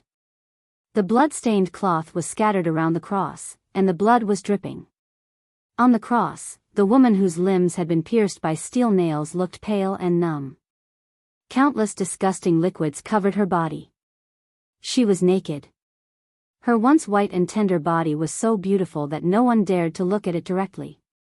Bruises were everywhere on her body. Her once noble holiness was destroyed and shattered, and the final outcome was so desperate and cruel.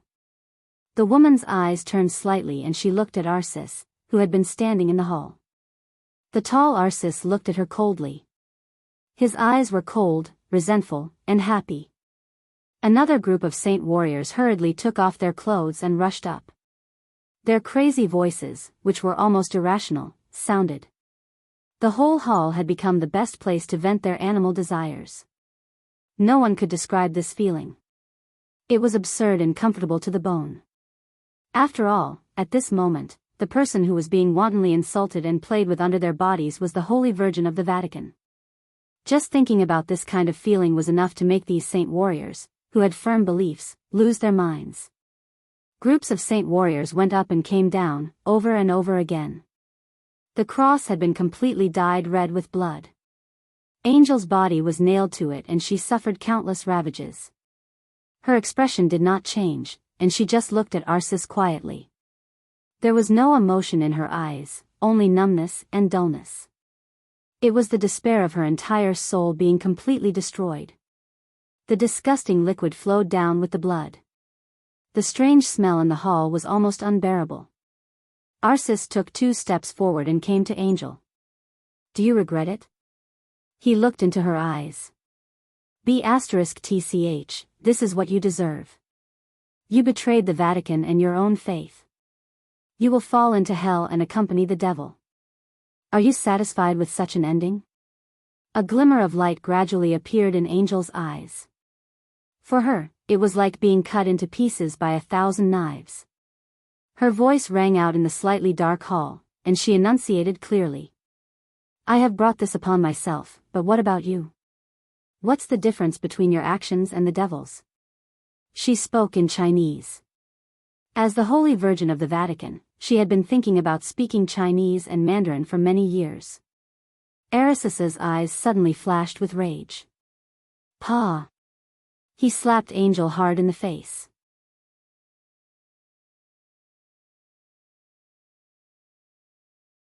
Blood flowed down from the corner of his mouth, and Arisis's face was ferocious. "Speak human language, you bitch. You will go to hell." Angel laughed bitterly. "Everything I do is for the benefit of the Vatican. Maybe I have selfish motives, but I have always been clear about my position. Arsis, you have fallen.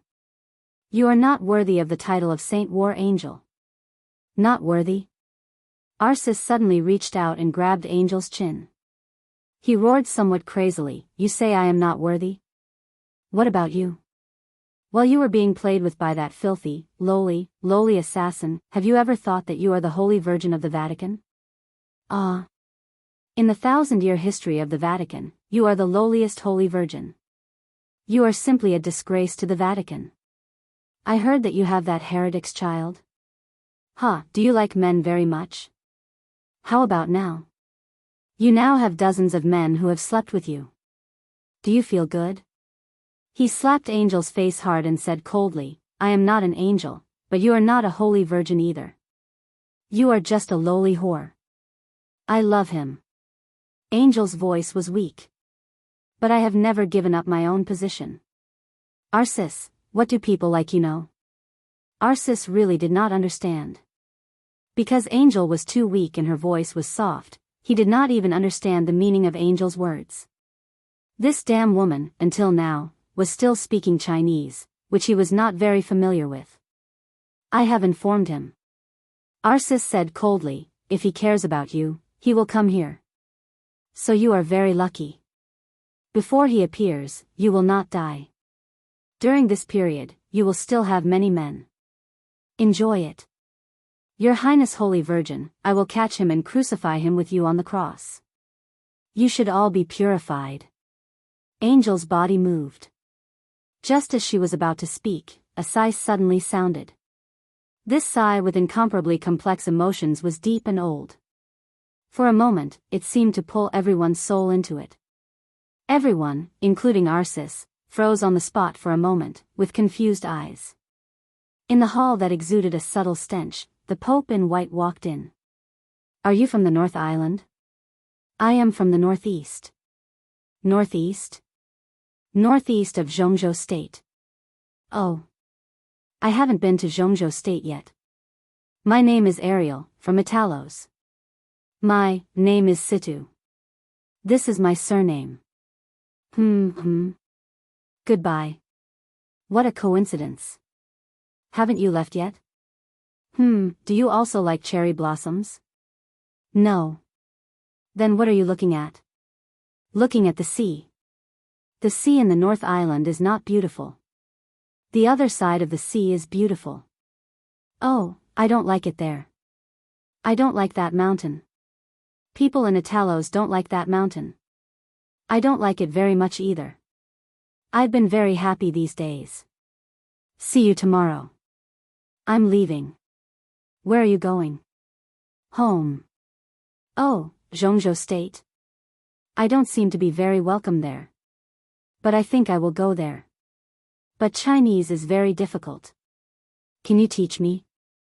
I'm leaving. You can take me with you. I'll learn Chinese from you. I can't. Goodbye. Under the setting sun, the sunlight of the North Island shone from the sea level and fell on the cherry tree. The pure and beautiful woman watched his back gradually go away and suddenly said, actually, my name is Angel. The figure paused. My name is Situ Wanjia. Oh, Situ, we are friends. They want to kill me. Why? My identity can represent a lot of things. They want my identity. Again? Look at the cherry blossoms, your favorite. The petals of the cherry blossoms fluttered in the wind. In the morning after the rain, the world was full of clear light. She sat under the tree, looking a little haggard, with a breathtaking beauty. After a long time, she said softly, but I want to go back. The silent and sharp young man looked at the sea in the north. After a long time, he said faintly, then go back. I'll take you. Oh, Holy Virgin. Sorry, you don't have to say sorry. The Holy Land was in front of them. From the North Island to the Holy Land, across mountains and rivers, across the plains, and over the sea, countless warriors with firm faith fell. After nearly half a year of traveling and wandering several times, the young man and woman finally arrived at Italos and the Holy Land. The man looked extremely tired, but the light in his eyes became sharper and sharper. You are the missing Holy Virgin of the Vatican. Sorry, the woman's voice trembled. The man turned around slowly and said calmly, goodbye. No. That's the Holy Land, where I grew up. I am the Holy Virgin of the Vatican. It has always been my dream to return. I have no choice. I can understand that the Holy Land has arrived. I should go. Your Highness Angel. Don't call me Your Highness. Call me by my name. In the cold silence, the woman, who could reach the peak with only one step forward, looked back at the Holy Land, her eyes in a trance. I have always wanted to come back, because my dream is here. But at this time, the dream was so illusory. Only the man in front of her, who had stood in front of her countless times in the past 6 months, was so real. She returned to the Holy Land. But now, I want to leave here. Situ, take me away, okay? Okay. Your Majesty, let him go, please. Your Highness Angel, don't forget your identity. He is my friend, Arsis. You are not qualified to interfere with my privacy. Ridiculous. The Holy Virgin has no privacy. I don't want to be the Holy Virgin. I don't want, if you don't be the Holy Virgin, he will die. This is blasphemy. Purify this heretic. He kidnapped the Holy Virgin. He deserves to die. No, no, I beg you, let him go. The engine roared to the limit in the wind and rain. The knight retreated rapidly, and the vehicle went straight from the road to the highway. At the maximum speed, the off-road vehicle with the pass of the Snowdance Corps directly passed through the border of Wulon State. Tribulation's eyes became more and more silent. At 10:00 in the evening, the vehicle officially entered the border of Im. The engine roared, which was almost overloaded, continued. The vehicle rushed in the wind and rain, and countless memories flashed through his mind. Greetings, Your Highness, you are? I'm Situtsanyu's younger brother. Younger brother. I'm Tribulation. Oh, the little guy back then, I've seen you. Why are you here? I want to become stronger. The calm voice was with unimaginable stubbornness and paranoia, like the growl of an injured beast. There are many ways to become stronger. But it's only with you that I can find the fastest and most effective method. My martial arts are very special. Why do you want to become stronger? I just want to bring her back. He said she wanted to go with me. He said she wanted to see the cherry blossoms in the North Island. Where is she? The other party didn't ask who she was, just where she was. In the old man's mind, it didn't matter who the other party was at all. In the Holy Land. The three simple words seemed to carry great weight. He slowly opened his mouth and said it with great difficulty. The Holy Land. You want to take away their Holy Virgin? Or a candidate for the Holy Virgin? Or a certain core god's punishment priest? No matter who it is, in my current state, if I go all out to face Arsis and the Pope in the Holy Land, I should have a 70% chance to bring her back. But if it's you, I'm afraid it will take many years. Your Highness is willing to help me? I can't take action. Otherwise, what will happen to the remaining soldiers behind me? I heard that Your Highness has the map of God of War in your hand, which can be the fastest. That's the invincible manual. You may die. I've already died once. When I was in the Holy Land, please help me, Your Highness. I can give you the invincible manual. What can you give me? As long as I have it, I'm willing to give everything. Everything? Everything. I don't want everything from you, but I want your position. There has been a rumor in the world that Your Highness had set up many backups before the collapse of the Li family. Among them, the 7 stars should be the leader. If the rumor is true, Tribulation is willing to be one of the 7 stars. The 7 stars already have a candidate. You don't need to worry. If you want, from today on, your code name in the Li family is Arctic. What am I going to do? In a few years, if there is a suitable opportunity, I hope you can take care of my grandson outside.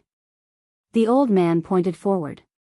Through the dense forest, in the farthest distance of sight, a child stood there vaguely. He held a sword in one hand. Under the scorching sun, he was as still as a sculpture. This is my grandson, Li Tianlan. Tribulation's eyes fell on the phone. Countless pictures in his memory surged like a tide. They were broken, messy, clear, and vague. He picked up the phone and found Li Tianlan's phone number. He hesitated for a moment and finally did not dial. In the early morning of August 25th, the black off-road vehicle rushed across the border of Im and continued to move forward. All the way north. The cold current of the Arctic Ocean was whistling in the wind and rain. The darkness ahead was getting deeper and deeper. The vehicle entered snow country and moved forward all the way. It was already a polar night in the northern area of snow country. The wind and rain were like a waterfall, constantly sprinkling between heaven and earth. Tribulation's eyes became more and more focused. The serious injury in his body began to be suppressed little by little, at all costs. He no longer thought about what would happen in the future. At this moment, Tribulation was shuttling wildly in the shadow, with only concentration in his mind. This was the strongest tribulation. He no longer thought about the future tribulation. At 4:00 in the morning, the black off-road vehicle entered the northernmost part of snow country, less than 100 kilometers away from Mormons. Tribulation suddenly felt a little regretful. In this world of ice and snow, there were no cherry blossoms, her favorite. Even he was not the same as before. And like this, he also failed to fulfill his promise to the old man. He finally picked up the mobile phone and dialed the number. The phone was slowly connected in a short silence. A soft but somewhat surprised voice sounded on the other end of the phone. "Can you still make phone calls?" "Sister." Tribulation was silent for a moment and whispered, "Do me a favor." Situt Sangua seemed to be a little stunned and did not speak for a while. "From now on, help me take care of Tian Lan. This is my promise to the Li family." "Where are you?" There seemed to be something cold connecting the two ends of the phone in an instant. Situt Sangua's voice became extremely calm in an instant. Tribulation held the phone and drove faster and faster. He shook his head and whispered, "Sister, I'm sorry." The phone was hung up. In the crazy roar of the engine, Tribulation, who was full of regret and concentration, threw away the phone and the mask on his face. The face, which was no longer young, faced the wind and rain outside the window and rushed directly to Mormons in the most decisive manner. Without hesitation, you're tuning into the Romantic Tales YouTube channel. Don't forget to subscribe and join us on this journey to catch the most captivating stories.